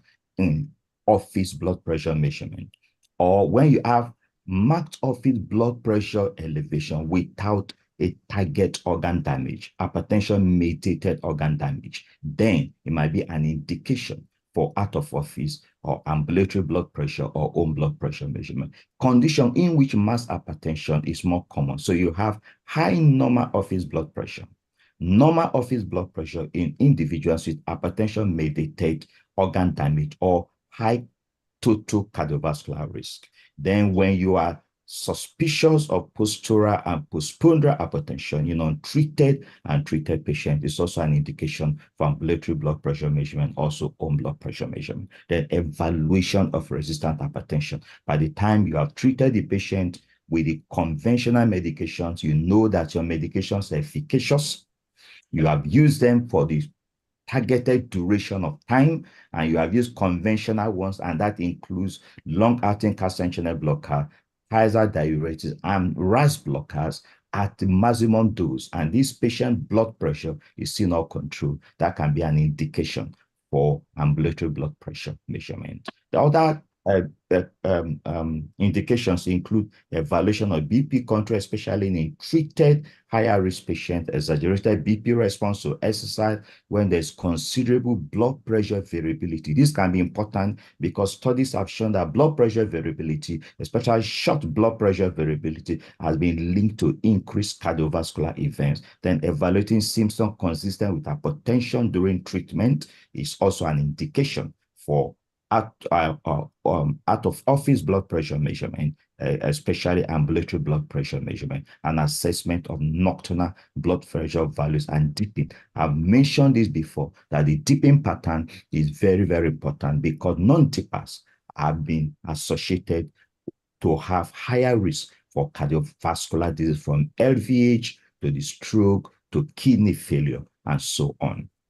So in this next set of slides, what I'm going to do in view of the topic before us is to look at some Nigerian data. Now, this 2011 data, which came from Obafemi Awolowo University, led by Ajayi and Balogun, speaks a bit to experience of ambulatory blood pressure monitoring in Nigeria. And what they found in about 80 patients was that the presence of left ventricular hypertrophy in hypertension was associated with higher mean ambulatory systolic blood pressure and lower percentage nocturnal decline, that is dipping, in systolic blood pressure and diastolic blood pressure when they compare this with hypertensives without LVH. And when they went further to characterize the type of LVH, they found out that eccentric LVH compared to concentric LVH and concentric remodeling was more implicated.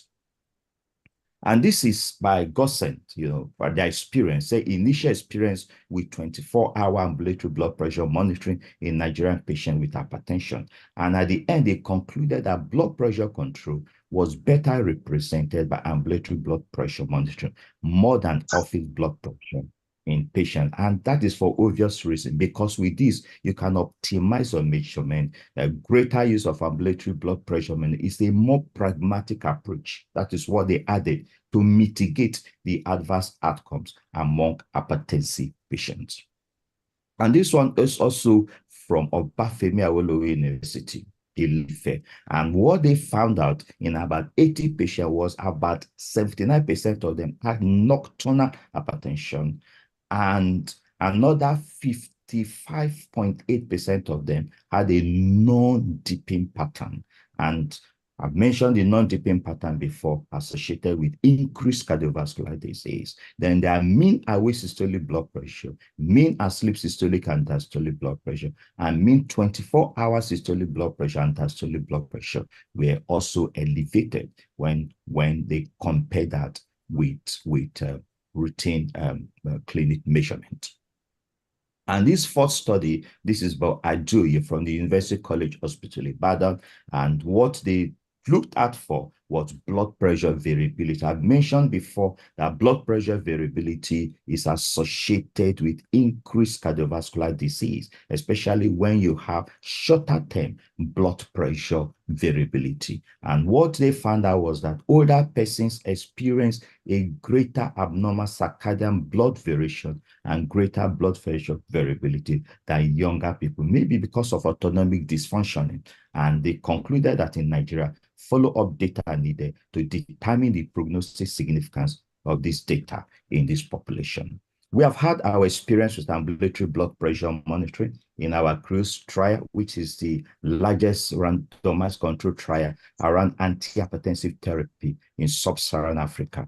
And remember that in this trial, we had 3 arms: amlodipine hydrochlorothiazide versus amlodipine perindopril versus perindopril hydrochlorothiazide. And we put patients on ambulatory blood pressure at baseline and 6 months, after treatment. And what we found out was that the amlodipine containing arms, that's amlodipine perindopril and amlodipine hydrochlorothiazide, the ambulatory blood pressure reduced by over 3 millimeters of mercury, more than, or was better, more than perindopril and hydrochlorothiazide. And that was also reflected, in the office blood pressure measurement. And when you translate this to core values, so the amlodipine hydrochlorothiazide and amlodipine perindopril reduced mean ambulatory systolic blood pressure by 17 millimeters of mercury and 18 millimeters of mercury respectively,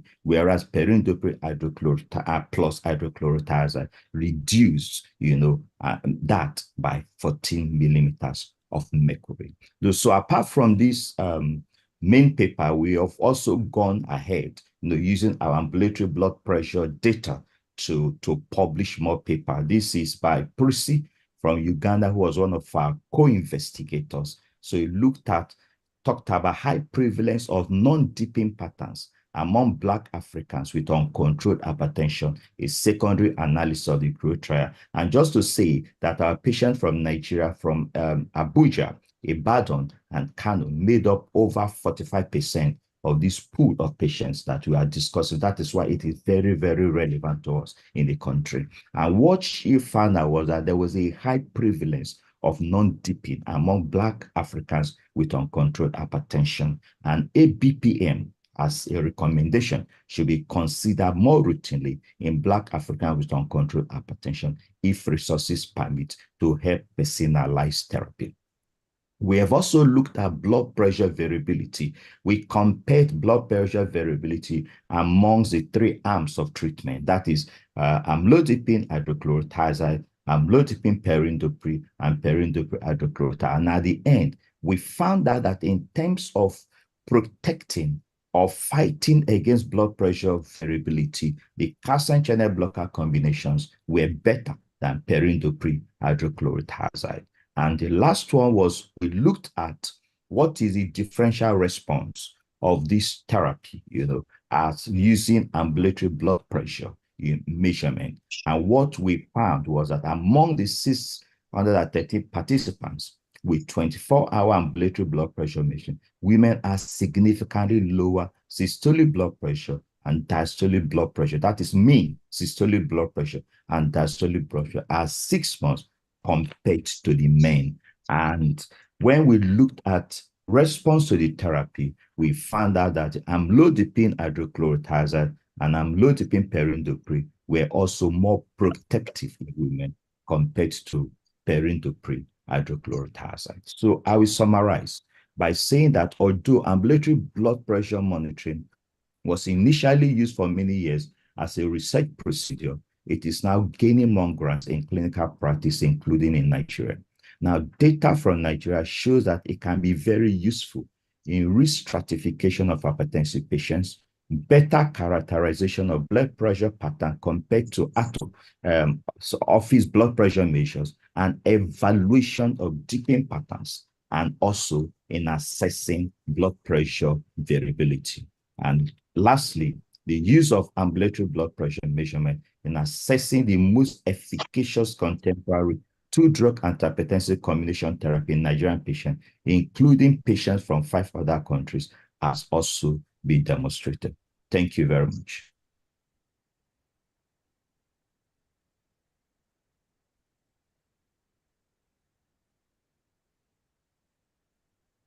Thank you, Professor Oji, for the very, very Thank you, Dr. Oji. talk. Thank you so much. Fantastic presentation. Thank you. Yeah. Questions will definitely follow, so that just to save time, maybe we can just take, I think it's the last paper by Professor Familoni, so that we can now have our round table. Thank you. We are still encouraged to put questions in the chat box to ensure that many more questions will be dealt with whilst we wait for the round table. Thank you.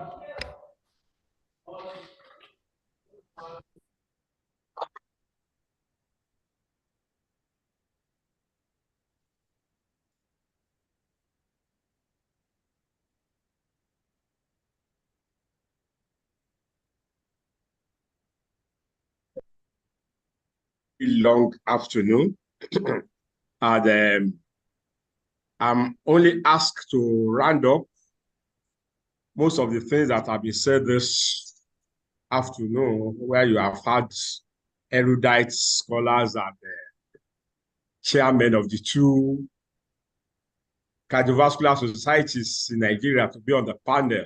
I recognize Professor Ezu and Professor Odili. Well, like I said, I've been asked to just round up and look at a comparative analysis of many of the devices that have been mentioned here today, and then stick out my neck, though scientifically with evidence based on which we recommend for Nigeria. Next slide, please. All right, next slide. Okay, this statement, which was made by Professor Kaplan over a quarter of a century ago, is still very, very relevant. He said the measure of blood pressure is a clinical procedure of greatest importance that is performed in the sloppiest manner. Just take blood pressure. And blood pressure measurement is so important in taking decisions, many of which we have had this afternoon. I was reading a paper in South African Medical Journal a few years ago, and it was found that about 24% of general practitioners don't measure blood pressure very well. Next slide. And measurement of blood pressure, accurate measurement of blood pressure is important. Again, we've talked about the terminal digit points. That even 2 millimeters of mercury could make a lot of changes in target organ damage or even management. And so it's not something we just take and say 150/95 or say. Even 2 millimeters of mercury could make a lot of difference. Next slide, please. We've seen this again and again. Ideal blood pressure measurement position is important. Many of the things have been said there, but I just want to look again at the upper right panel. The room must be quiet. There's no talking between the patient and the healthcare practitioner. No smoking, coffee, or exercise for at least 30 minutes before is measured, an empty bladder, and you must be rest and take at least 3 measurements and take the last 2.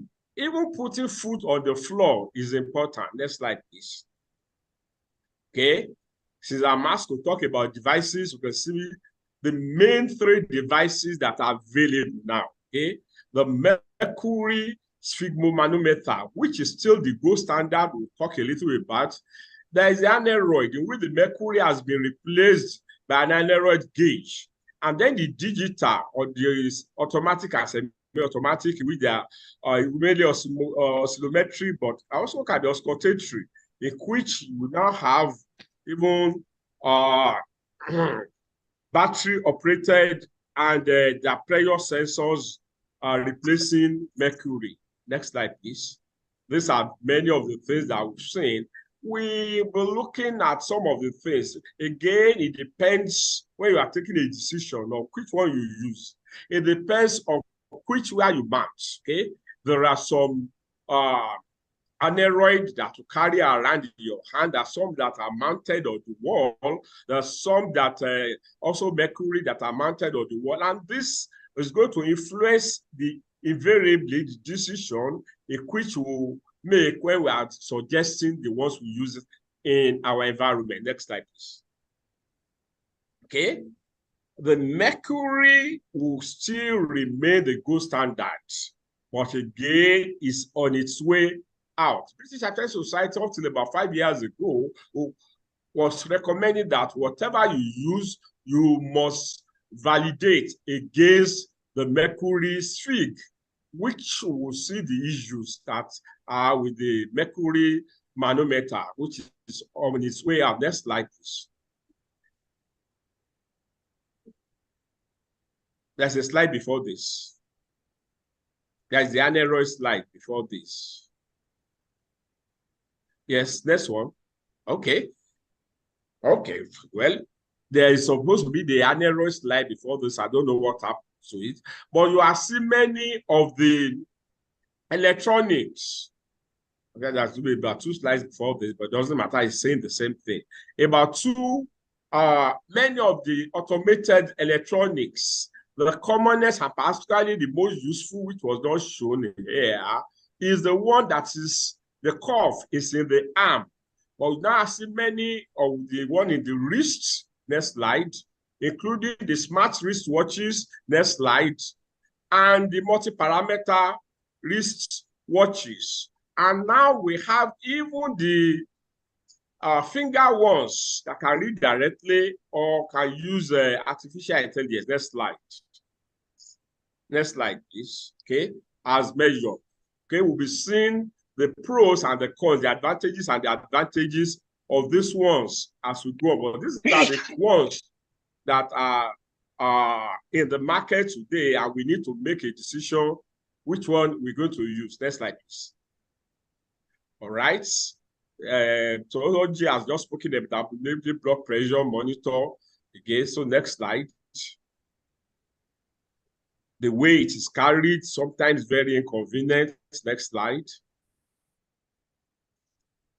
Okay, we've seen the two mechanisms that are available is the auscultatory and the oscillometric. The oscillometric detects variations in pressure oscillations due to movement of the arterial wall, and this is one of the things we need to find out when we're looking at the problem with the oscillometric method, whereas the auscultatory method uses Korotko 1 and 5, which we have heard about earlier. Yes. Next slide.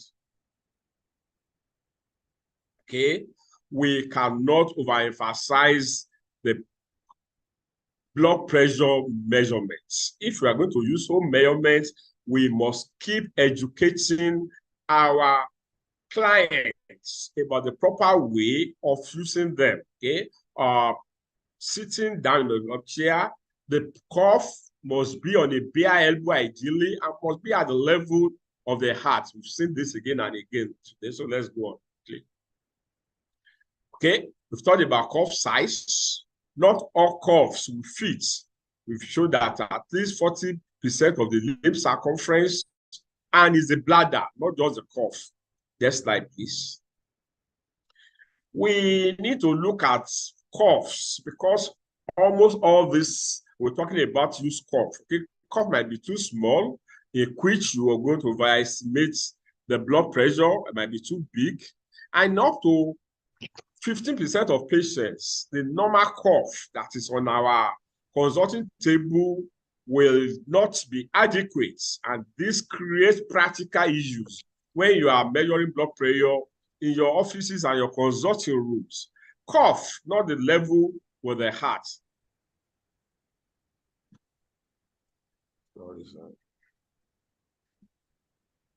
So can we go back to that slide? It's abdominal. Can we go back to that slide? Okay, leaky rubber or tubing is very, very important. Many of the ones we have, particularly in many of our government hospitals, they are leaking rubber. And then the fault inflation and deflation device, okay, is also important, particularly in the mercury sphygmomanometers. Next slide, please. Next slide.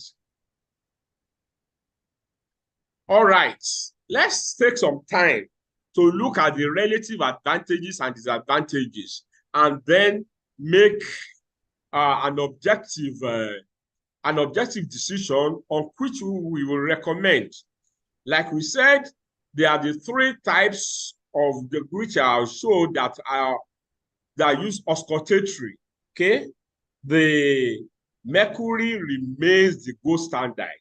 It's portable, it's reliable, and can be used by most patients. But the main problem is it contains toxic substance, lead to maintenance and disposal problems. Heavy metal poisoning over the years has become an issue.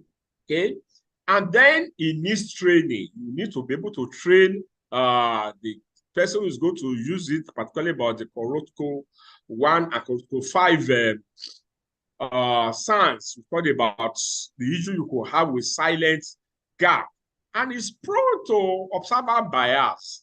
There is something you are expecting. Oh, this patient has been on some drug. You expect the blood pressure to go down, and so you keep going on and on and on. But unfortunately, despite the fact being the gold standard, it will be unavailable. In fact, from about 2022 or so, you can't find them in UK again. And that issue with the mercury sphygmomanometer we have, that some of the ones that are coming from the Asian countries, even them themselves, they need to be validated. And yet, up to about 2020, British Hypertension Society was asking that we standardize against the mercury sphygmomanometer. The aneroid is mercury free and so does not have the disadvantage of the toxicity of lead and the heavy metal poisoning, and can be portable. But the issue is that it's very sensitive.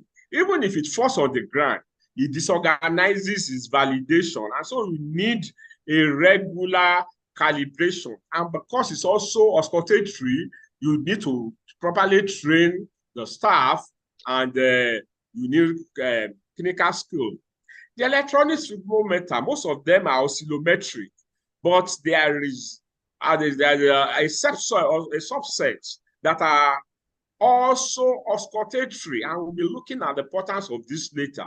They are mercury free, they have good reliability, but they also need to be taught how to use it with a stethoscope and require clinical skill. Next slide, please. Next slide. Okay, if you look at the automated, if you look at the automated,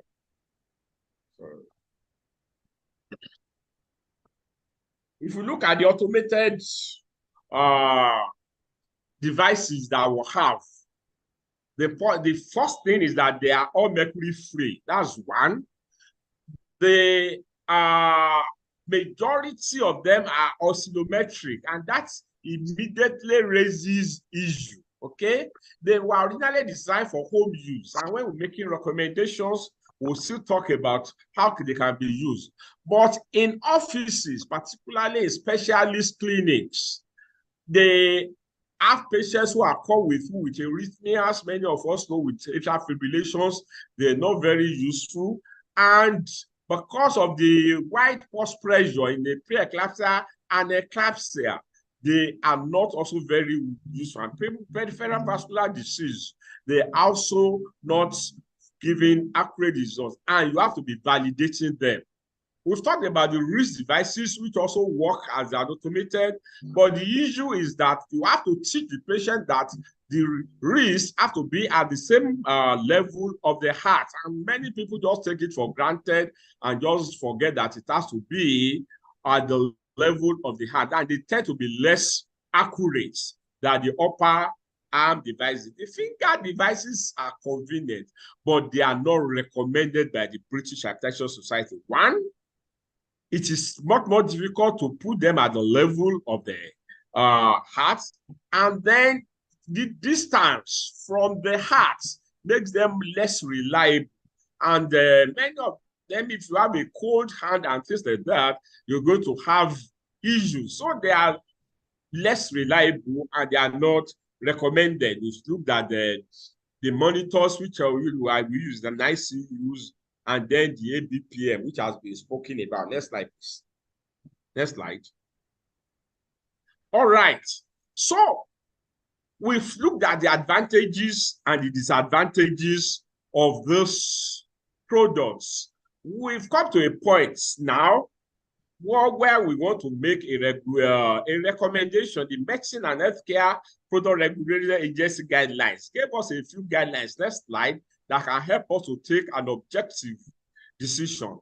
One, mercury phenomenon continue to be used, but appropriate health and safety procedures should be maintained. Okay, and like we said, very soon they are going to get out of market. When you use aneroid gauges, calibration and accuracy should be regularly checked because they are very sensitive. But they are the ones you carry on your hands or you carry in the bags. When they fall down, you have to go and calibrate them again. And recommendation 3, again, oscillometric. But recommendation 4 is important in those legal conditions where oscillometric is inappropriate, in arrhythmias, preeclampsias, and certain vascular diseases. An alternate method of pressure measurement with auscultation should be used. And so in recommendation 5, the MHRA, in collaboration with the Committee of Blood Pressure Monitoring in Clinical Practice, define acceptable performances criteria against which automated monitors should be evaluated. We have had some of how they were evaluated before. Many of them either have to go online or even refer to the manufacturers. And these are the issues that we are having.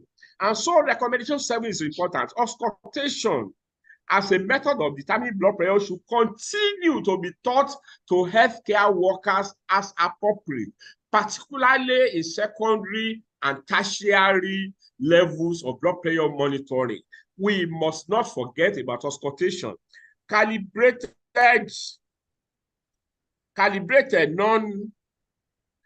non-mercury devices which do not rely on oscillometry should be made available in all clinical areas. They must be calibrated, non-mercury, and do not rely on oscillometry, because patients that are going to be referred to the specialists are patients who have one issue or the other. And so when we make recommendations, we must look at what level are we talking about. Are we talking about the one they will use at home? Are we talking the one they will use at the health centers or the ones with the tertiary institutions? Next slide, please. Next slide, please.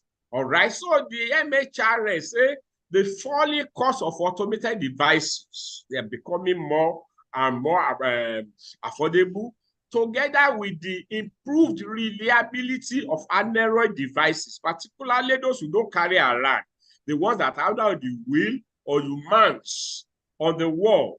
An introduction of manual electronic figs, that is the ones that use auscultatory, are leading to a further reduction in the use of the mercury sphygmomanometer. So what is the recommendation? Next slide. Recommended by the independent advisory group on blood pressure monitoring in clinical practice has recognized the limitations of automated.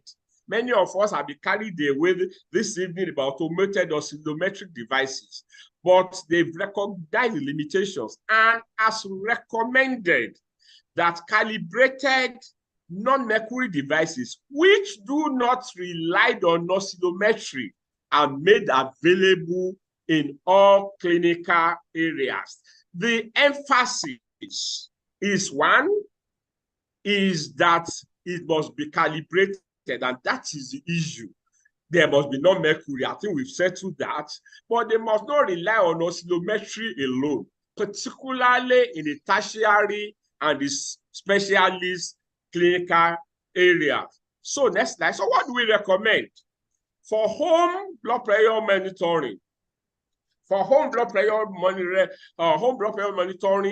the oscillometric automated ones can still be used, but they must be validated. How can they be validated in our environment?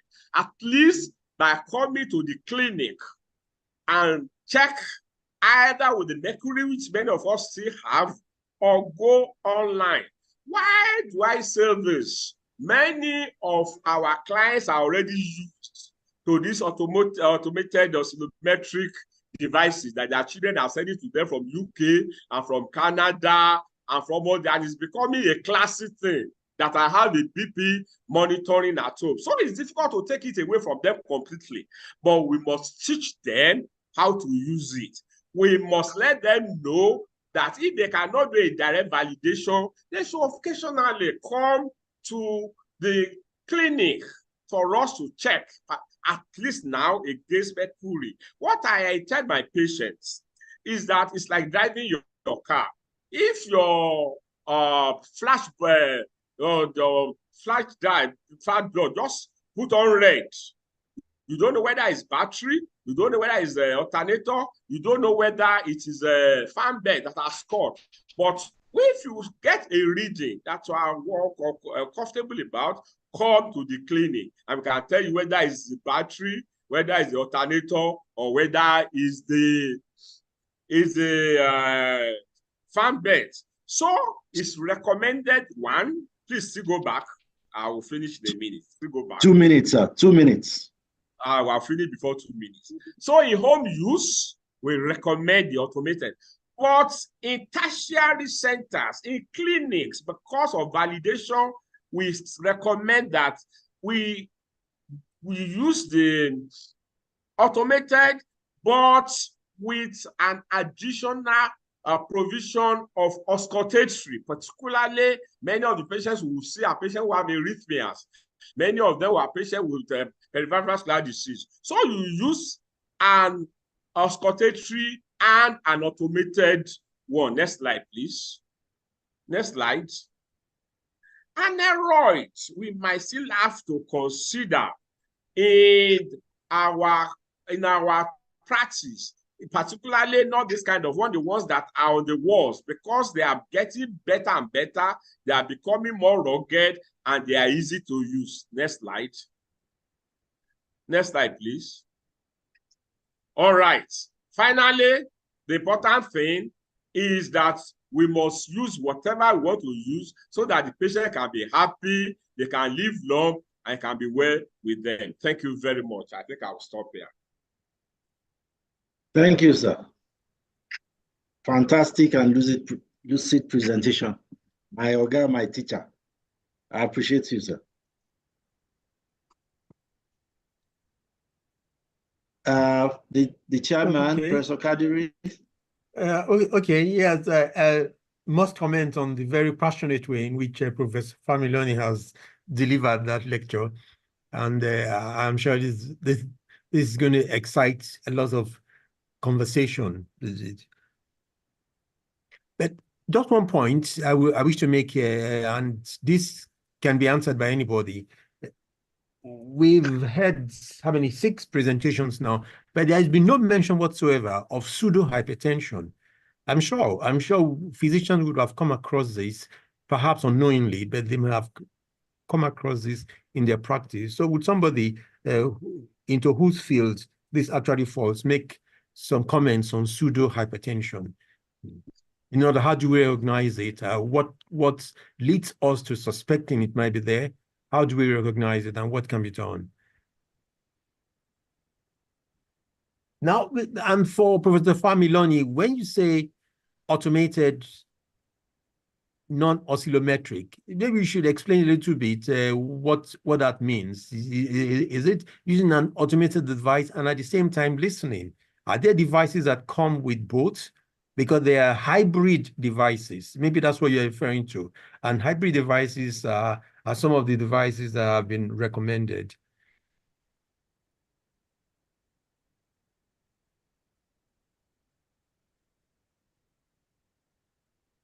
So I don't know, maybe we could start with those 2 points, hybrid devices, and then a comment or some comments on pseudo hypertension.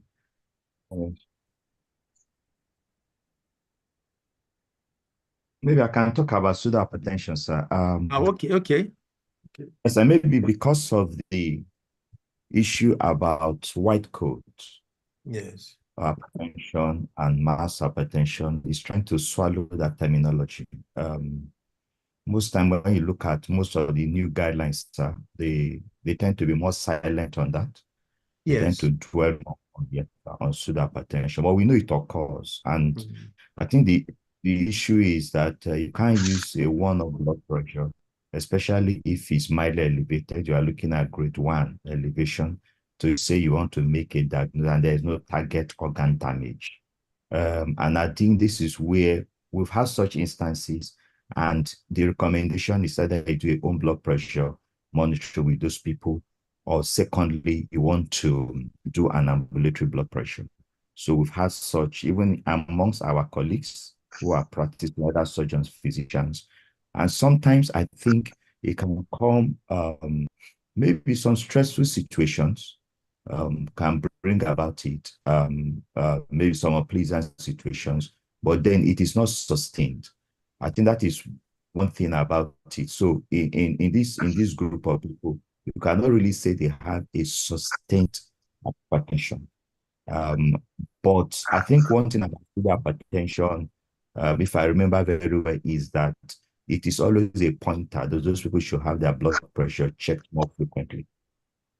So that there's always the issue is that later in the years to come, they might have a sustained hypertension. So that might be a warning sign that they might really become hypertensive later in life. I think that's hello, sir. Yes. Hello, sir. Yes. Hey, yes, please. And there's also the talk about stiff arterial wall. We can hear you, sir. Okay. Yes, sir. Yes, there's the talk about stiff arterial wall. And since even the automated devices, mercury devices, these are all indirect ways of measuring blood pressure. The direct way is to put a catheter into the artery and then get a direct measurement. So the indirect way relies on the ability to compress the artery, prevent the flow, and so elicit the sound, or for the sounds to disappear at the diastolic phase. And so it is felt that if the blood vessels were abnormally stiff, even though the pressure inside is normal, but the blood vessels were, the vessel walls were hard, maybe atherosclerosis, then you need a lot more force to compress it, and you'll be getting higher blood pressures than you would ordinarily get. So in such patients, indirect measurements of blood pressure reveal high blood pressure, high systolic, but a direct measurement by intra-arterial devices will reveal normal blood pressure. So it is something that is suspected in elderly people and people who have widespread atherosclerotic disease. And one way of knowing is that patients who seem to have hypertension have little or no target organ damage, hypertension-mediated organ damage. That should lead to a suspicion of pseudo-hypertension. Of course, it goes with mask hypertension and white coat hypertension also. Then the other point Hello, about... yes, can I just make... Okay. Yes. So, go ahead, sir, Professor Kadri. Okay, go on. No, go on. No, okay, and then the other device, okay. Dr. Professor Familoni, hybrid device. Is that what you're referring to as the auscultatory automated device. Yeah, that's right. Come with a stethoscope. Okay. Yeah, that's right. So it's a hybrid device, yes. And because if you look in if you look in guidelines, say take the ISH WHO and the 2020 ISH, it is referred to as a hybrid device, just for people to know. That's right. Thank you very much. I agree. They are much more expensive, of course, but they will take you away from the issues that oscillometric alone cannot cover. Yes. Sorry, sir. I wanted to mention Can I? Sorry. I wanted to mention something. Can I make a comment on the? Sorry. I want to make a comment, please. Let's take it one after the other. Professor Sezo, the president, can you go ahead, please? Okay, thank you very much. I think Professor Talley and Professor Familoni mentioned an important point, which all of us know, that blood pressure measurement is taken as a simple procedure. And this is evidenced by one observation I have made. I'm just wondering, when was the last time we probably asked a question, either in orals or in written, on how do you measure blood pressure? I'm just wondering. I'm sure maybe Professor Kadri will want to make a react to this. My second quick comment is on what Professor Kadri mentioned before. He observed that diastolic blood pressure tends to be lower in automated machines compared to manual, and was wondering why. And the thought that came to my mind is, if you use the manual, the diastolic blood pressure is based on either phase 5, which is going to be lower, Korokov sounds, or phase 4. It doesn't seem that this factored in automated. If it is not factored in, automated, you require human intelligence. I'm not sure whether AI will do that to distinguish between phase 4 and phase 5. And I think this could be responsible. Maybe for automated machine, you have a summation of both, while for a manual, you categorically decide whether you're going to use phase 4 or phase 5, although it is not as easy as that for some people. The third quickly is on AI. I really appreciate the value in home blood pressure monitor, but I think one breakthrough with AI is when we have something like glycated hemoglobin in diabetes, whereby you'll be able to see in the last 1 month what has the blood pressure control actually been like. So these are just a few comments I want to make. Thank you very much. Thank you, sir. Dr. Ogis, sir, can you go ahead with your comments? Yes.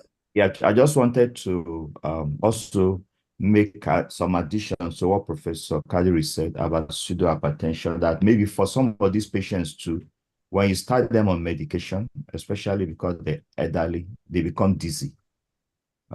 It's been said that maybe that's one of the way also to suspect it's pseudohypertension. So you start them on medication, they become quite dizzy. So you might suspect. So for those people, home blood pressure monitoring or doing ambulatory blood pressure might be the way to go next. Thank you, sir. Thank you, sir. Professor Tale.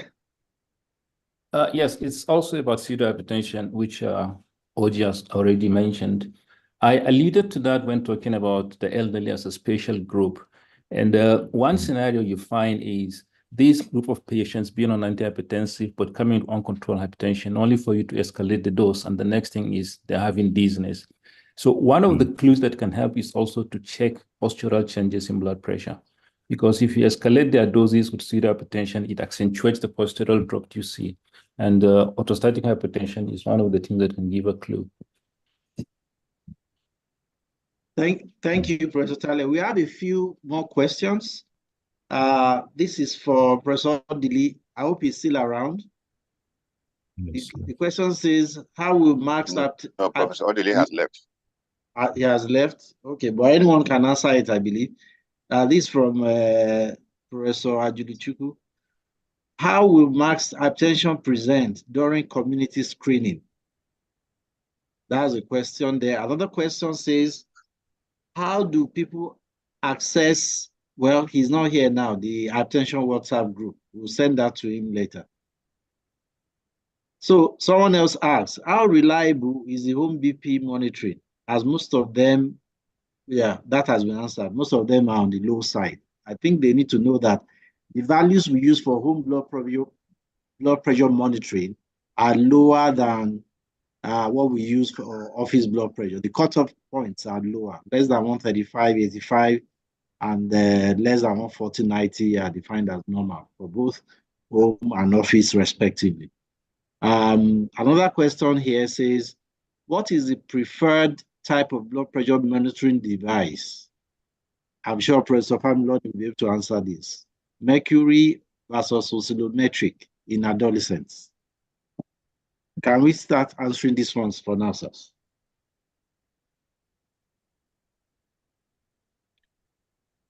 Professor Familoni? Yes, please. In adolescents. Right. Yes, sir. Well, the child adolescents from about 18 years and above, that's people we see in our clinics. Okay.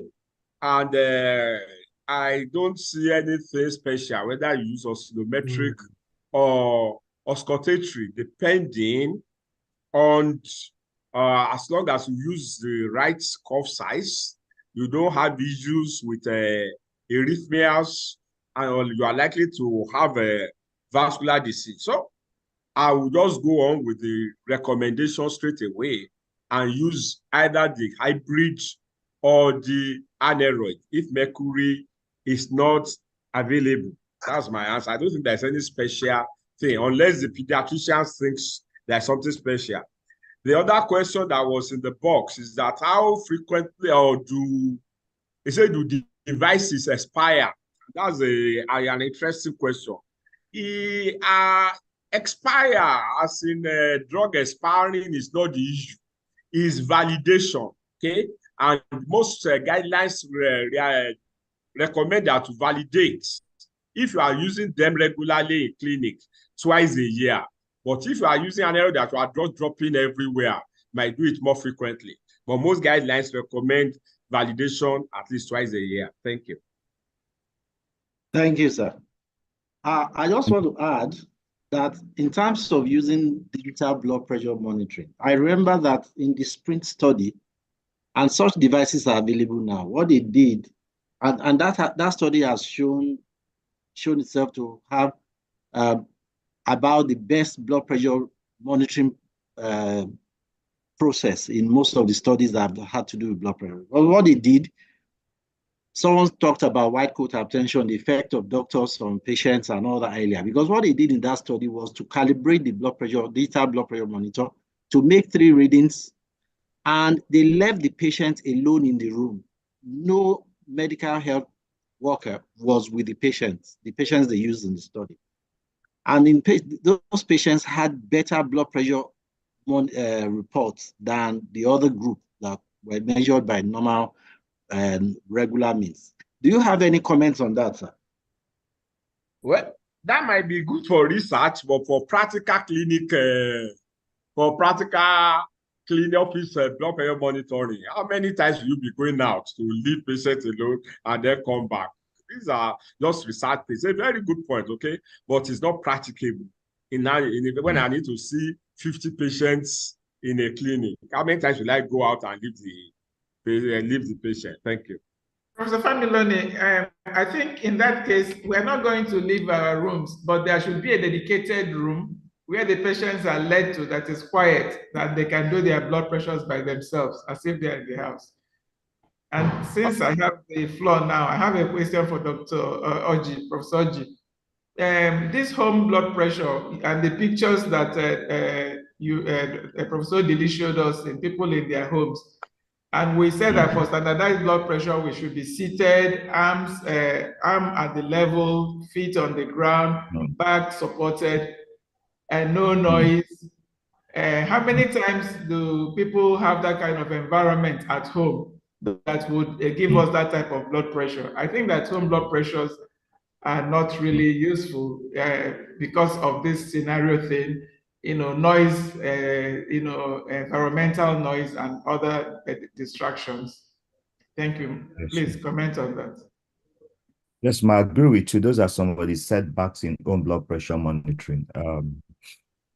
One important thing about home blood pressure monitoring that you have to really take your time and train the patient, educate the patient, apart from giving them a notebook for their measurement, how to measure it. One thing is to tell them how to take their blood pressure, about the quiet rooms, and so on and so forth. But in spite of that, especially in this part of the world, we know those things might not be feasible.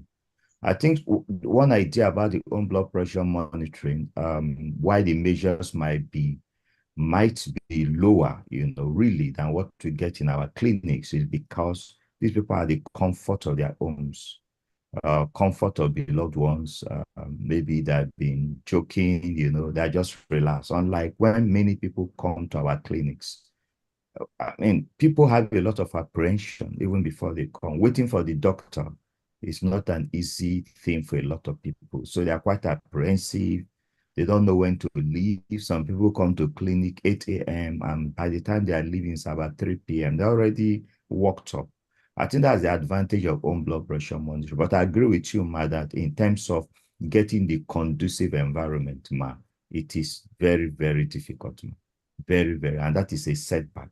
But when you combine everything in terms of the anxiety, the distance the patient has to travel, and then taking it at the comfort of the home, I think in a way, home blood, there's a great place for home blood pressure monitoring. And the one thing is that it makes the patient more participatory, of their treatment. It makes them to be more aware of what type of blood pressure, know the values, and such patients tend to do better. I don't know your experience, Ma, but I've found out that my patients that tend to record their blood pressure are quite meticulous about it. They tend to do I agree with you.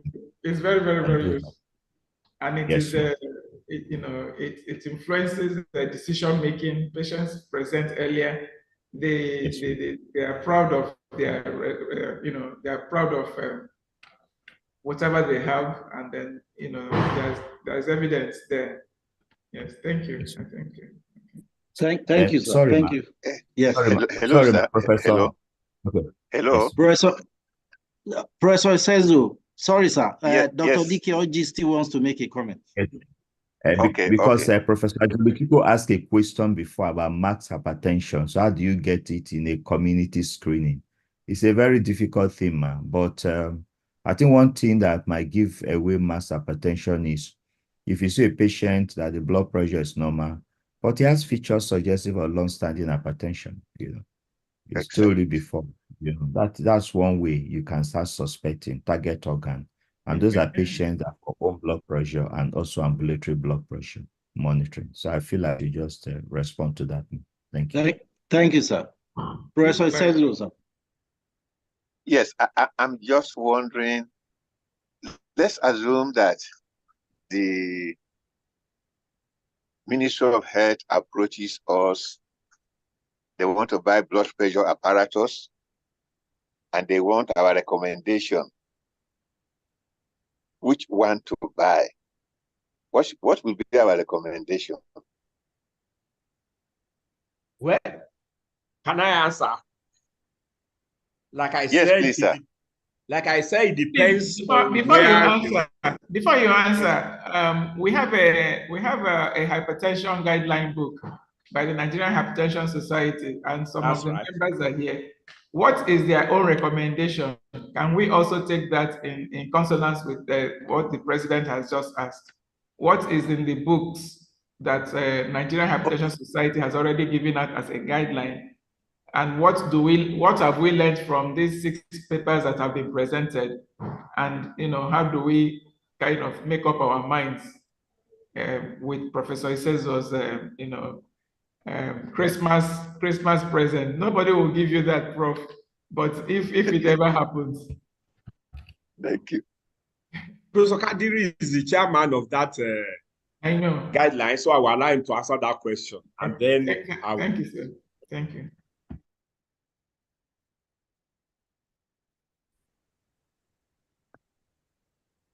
Professor Kadiri, you see there. Okay. I'll come to that in a minute, but Professor Isezo asked a question earlier on about the variations between the blood pressure measurement, the automated devices, and auscultatory. It's got to do with hearing. Take an individual who is listening. Systolic point, the point at which 2 consecutive sounds are heard. Now, if the patient's hearing is not very good, then he's likely to record a lower systolic blood pressure. It is thought that the machines, the electronic devices, detect whatever it is that's responsible for that first heart sound earlier than the average human ear. And so it's more likely to record a higher systolic than an average human ear. And the converse goes for the diastolic. At the diastolic point, whilst the average human ear had stopped hearing the sound, the machine could hear it for a few moments longer. And so it tends to record a lower diastolic point. And then another point I wish to make is the influence of temperature on blood pressure recording. And we can have wide variabilities in our environment. Take an individual who's gone to a clinic in which the temperature is chilly. In some places you go to, the room temperature, because of the air conditioning, room temperature could be 22 or even lower sometimes. And then in some other clinics, some hot clinic, public hospitals, the temperature could be 30 or 28. The blood pressure is likely to be lower in the public place because very cold temperatures tend to raise blood pressure. Our guidelines state that blood pressure should be measured with a validated electronic device or aneroid or manual mercury device in that order, just along with the ISH guidelines. So electronic device, then aneroid, and then mercury. There's no mention, at least in the recommendation, of the dual device, the hybrid. They had the hybrid device. Mm-hmm. Thank you, sir. Professor Talley, your hand has been up, but let me ask this question, then you take them together. What's your opinion? What's your experience? Having patients who have reactive hypertension in the clinics and comparing or differentiating them from patients who phenomenal. Is there a difference? Is there a way you could differentiate them? For instance, patients come, pulse blood pressure is high, again, it gets better, pulse rate gets better. Compared to white coat hypertension, is there a way of differentiating them? Thank you. Then you can go ahead, sir. Professor Talley. I mean, yeah, I get the question. For me, in that scenario, I would leverage the use of markers that will suggest long-standing hypertension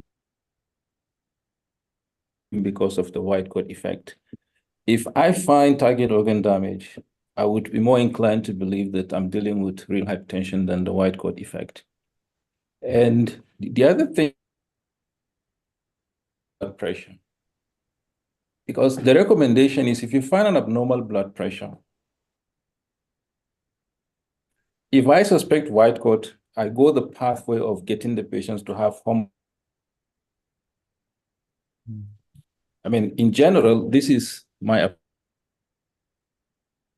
ambulatory blood pressure, and we're seeing an increasing number of patients accessing the service. So, but of course, every patient coming with abnormal organ damage. That's a standard practice, I guess. The reason why I'm raising my question from Dr. Oji, some of the guidelines recommend using the non-dominant arm while applying the cuff for ambulatory blood pressure monitoring.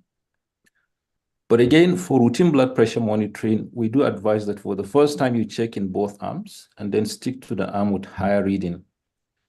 Doesn't that apply to the concept of ambulatory blood pressure monitoring? Very good. Yeah, very great question. I think the issue about the beauty about ambulatory blood pressure is that you are not taking one off reading or two off reading. So even when you have some of these variations, you are going to be taking blood pressure for a whole of 24 hours period. And then we tend to, as much as possible, avoid the dominant arm because this is what you are going to wear for 24 hours.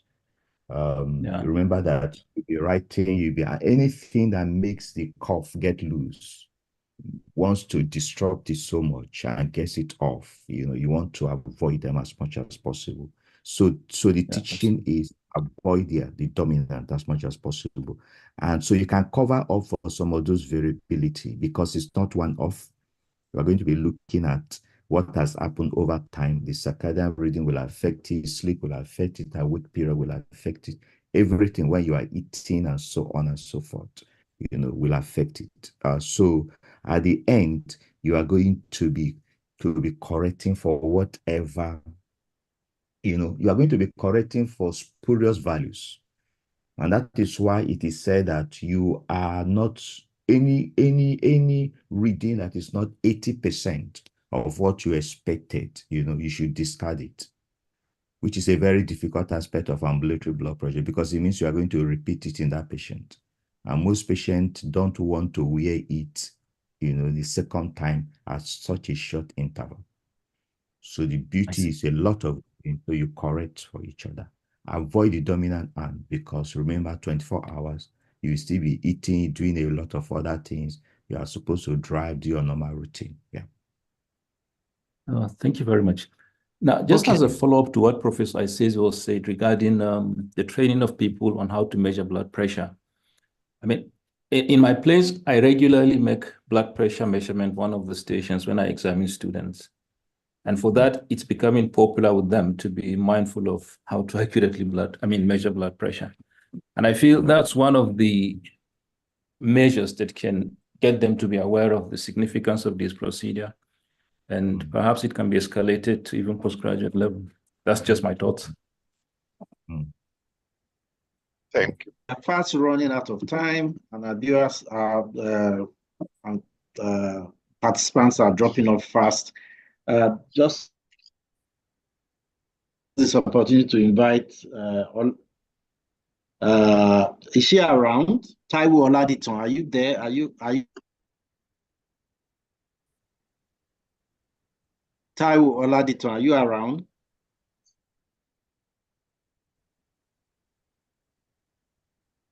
Okay. Hello, good evening. Good evening, professors. Good evening, all protocols duly observed. Please, 5 minutes. 5 minutes, please. Make your contribution. All right, sir. So thank you so much for that beautiful and wonderful presentation by the professors. And then I also want to emphasize that we are part of the house. We are part of the supporting team. So my name is Taiwo Oladiton. I'm the product manager for New Heights Pharmaceuticals for medical devices. And today I will briefly be imploring professors about the home run blood pressure monitors that we have. And based on what doctors have said earlier, they have raised concern about the oscillatory and the oscillatory measurement in blood pressure readings. I want to assure you that with home run professional blood pressure monitors, we have our professional devices, which are suitable for hospital use, for clinical diagnosis, for your table use, for your ward round, and also for the clinics. The Omron HBP 1320, that is 1320, is suitable to do both oscillatory and oscillatory measurement. So you have a fantastic device that does the two. It is, all Omron blood pressure monitors are clinically validated, okay? They are all approved under STRIDE, so to assure us that our expectations are met on all our products.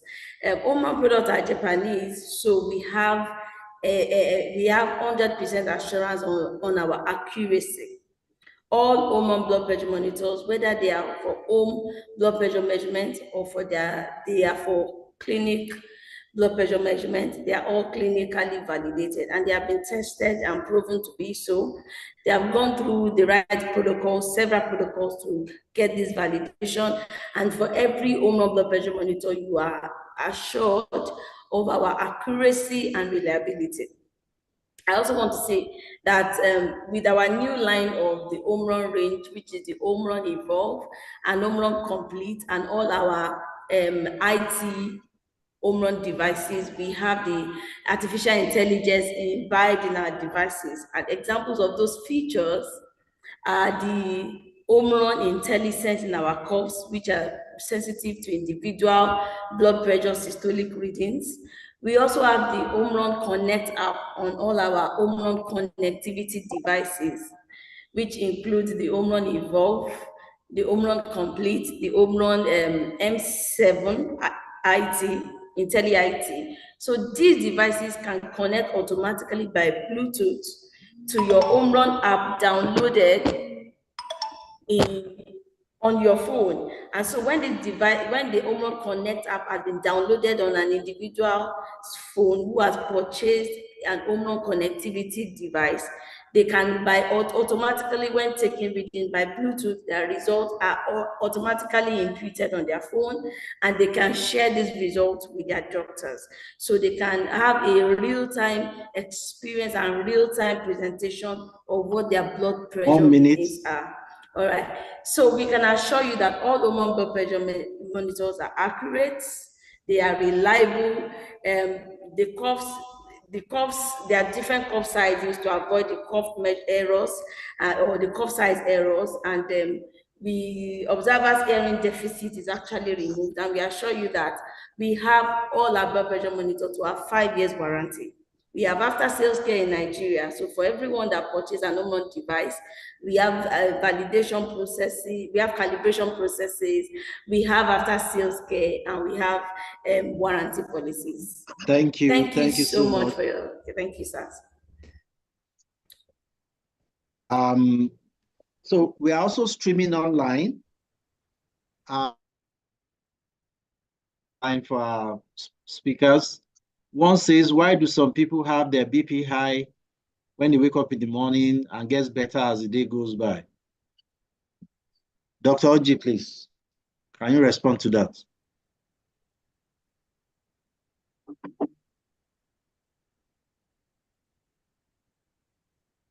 Dr. Oji? As I was talking, actually, I didn't know I'm muted. Thank you. So okay, I said sorry. It's a normal phenomenon for the circadian rhythm because of hormonal effect, especially the cortisol, adrenaline, and so on and so forth, and more during this period. And it's something our patients get so worried about, that why is it early in the morning they get higher blood pressure compared to as the day goes on. I think the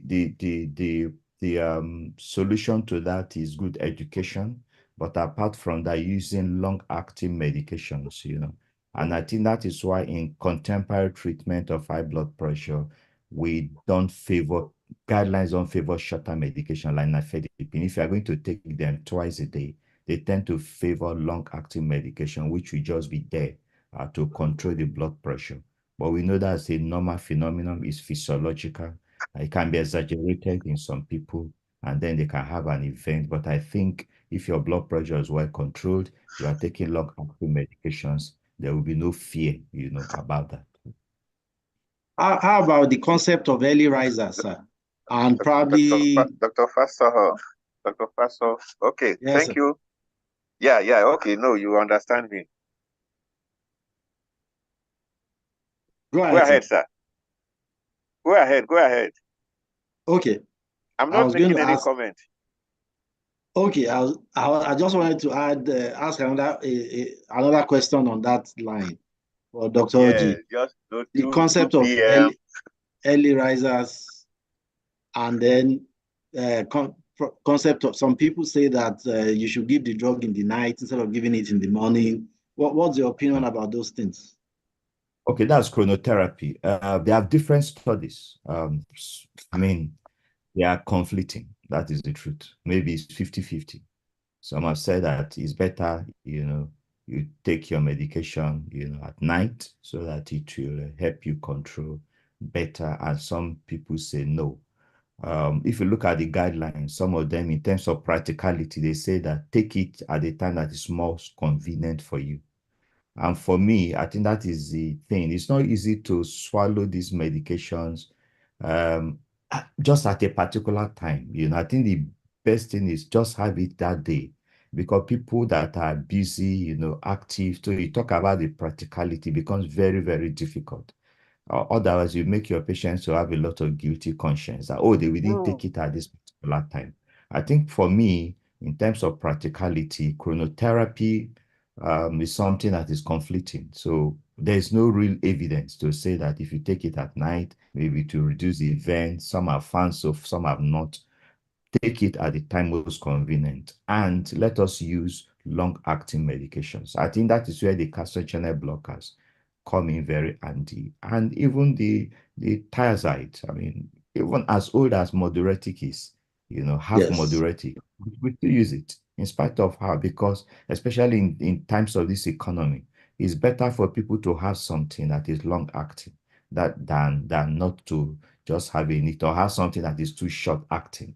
And then for 12 hours is not covered. They are more prone compared to using things like amlodipine, using things like thiazide, using things like the RAS blockers, especially the longer acting one. The risk of being simplistic, when you forget in the night, it means until the following morning. Yeah. Thank you so much, sir. So we are winding down. I will just, I want to implore everybody to inform everybody actually that the AGM and the 24th AGM and Scientific Conference of the Nigerian Hypertension Society will be coming up in Lagos. We call it ECO 2024 by the end of July. The announcements have started coming out. We look forward to abstract submissions for us to have a robust scientific conference come July 2024. Thank you so much. Professor Isezu? No, that's okay. Maybe Professor Kadri, any final words? 1 minute. Well, thank you. It's been a very useful meeting, I'm sure, and I'm sure many people have benefited from this. So we know how to measure blood pressures. We know what can go wrong. We know what devices to use. And sorry, regarding devices, someone just prompted me that actually our guidelines make mention of hybrid devices. And the order really is electronic, aneroid, hybrid, or mercury. And let's talk about this mercury. Whilst we shouldn't advise that it be discarded immediately, but mercury is on its way out. And I won't be surprised if in 10, 15, or 20 years, mercury is completely out, at least in our parts of the world. It's still there, can be taught, and they last a long time. That is something, the mercury device could last 20 years, as long as it doesn't break and things. And we check it from time to time. But I think we should go with what's been recommended. Let's shift to the others for a reason. Something not been mentioned either.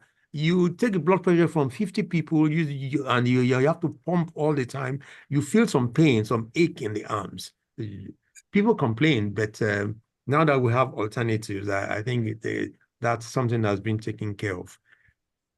So that, and also to thank the president. Sorry, just the last statement, to thank the president for arranging this. I think it's been very useful.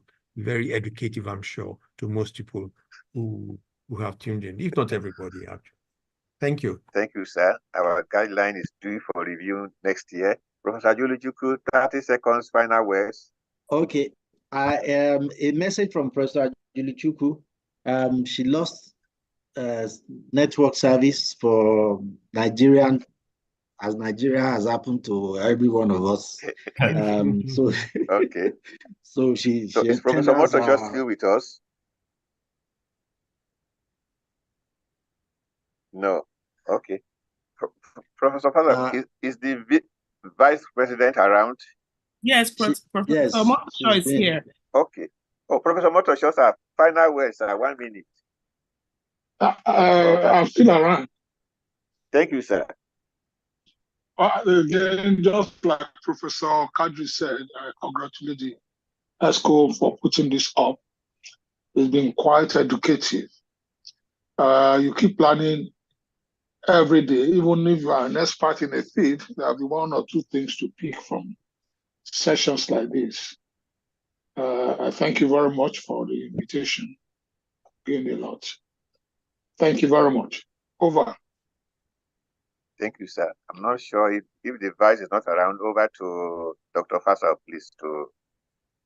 She's been around all along. Actually. She's been around all along. I hope. Dr. Mame, are you around? Maybe she stepped out briefly. No. Over to you, Fassel, please. Okay. Adora, can you say something, please? Yeah. mDoc has been fantastic.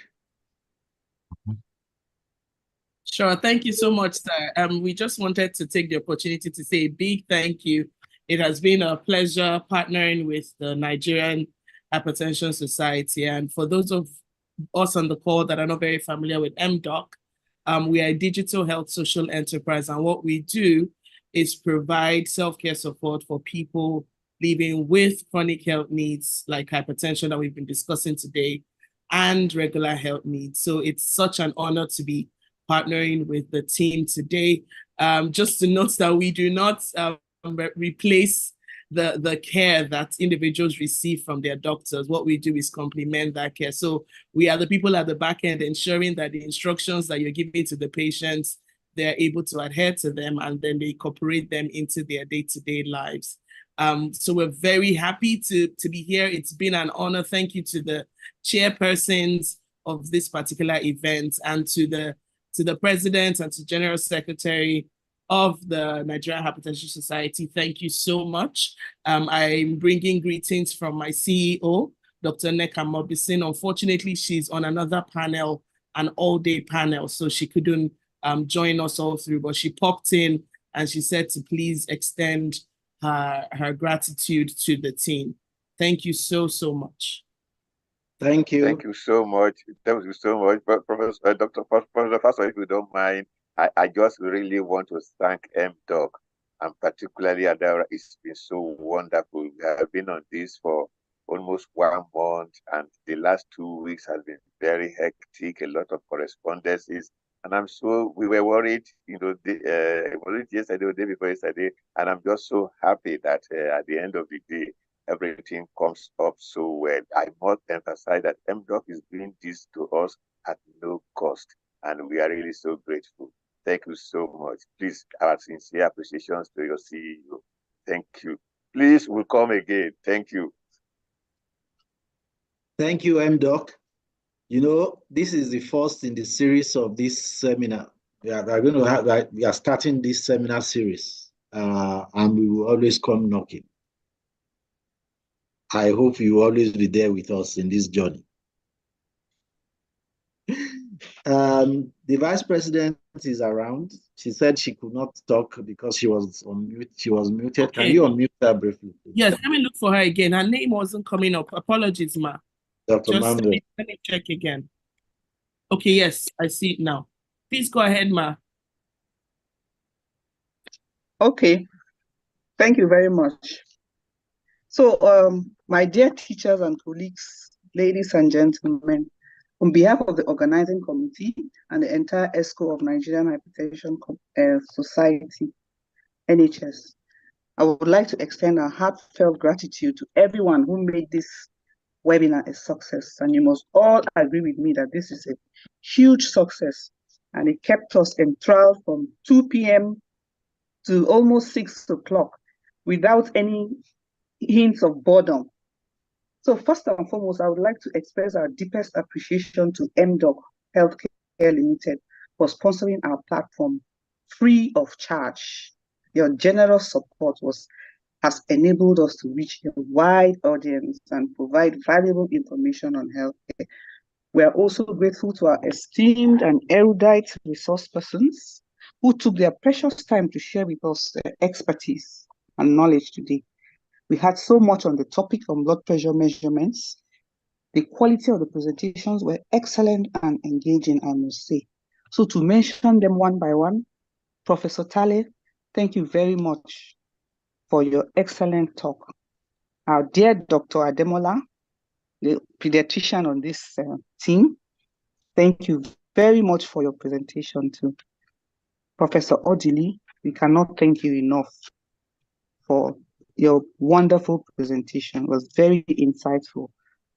And then our own Dr. Nicholas Bamlong, we thank you too for your practical presentation. And our very own Dr. Oji, we thank you very much for what you have done and presented to us. And then Professor Familoni, we thank you too for everything. Your dedication to educating and empowering others is truly commendable. And we thank you for your time and insights. So a special thank you to our chairpersons, Professor Kadiri and Professor Ajilichukwu, for leading the discussions and ensuring a smooth flow of the webinar. Your guidance and expertise have been invaluable. We also thank Professor Omotosho for attending and staying all through. And then we also thank everybody for attending from 2 p.m. to 5:30. Thank you, and thank you very much. Over. Thank you.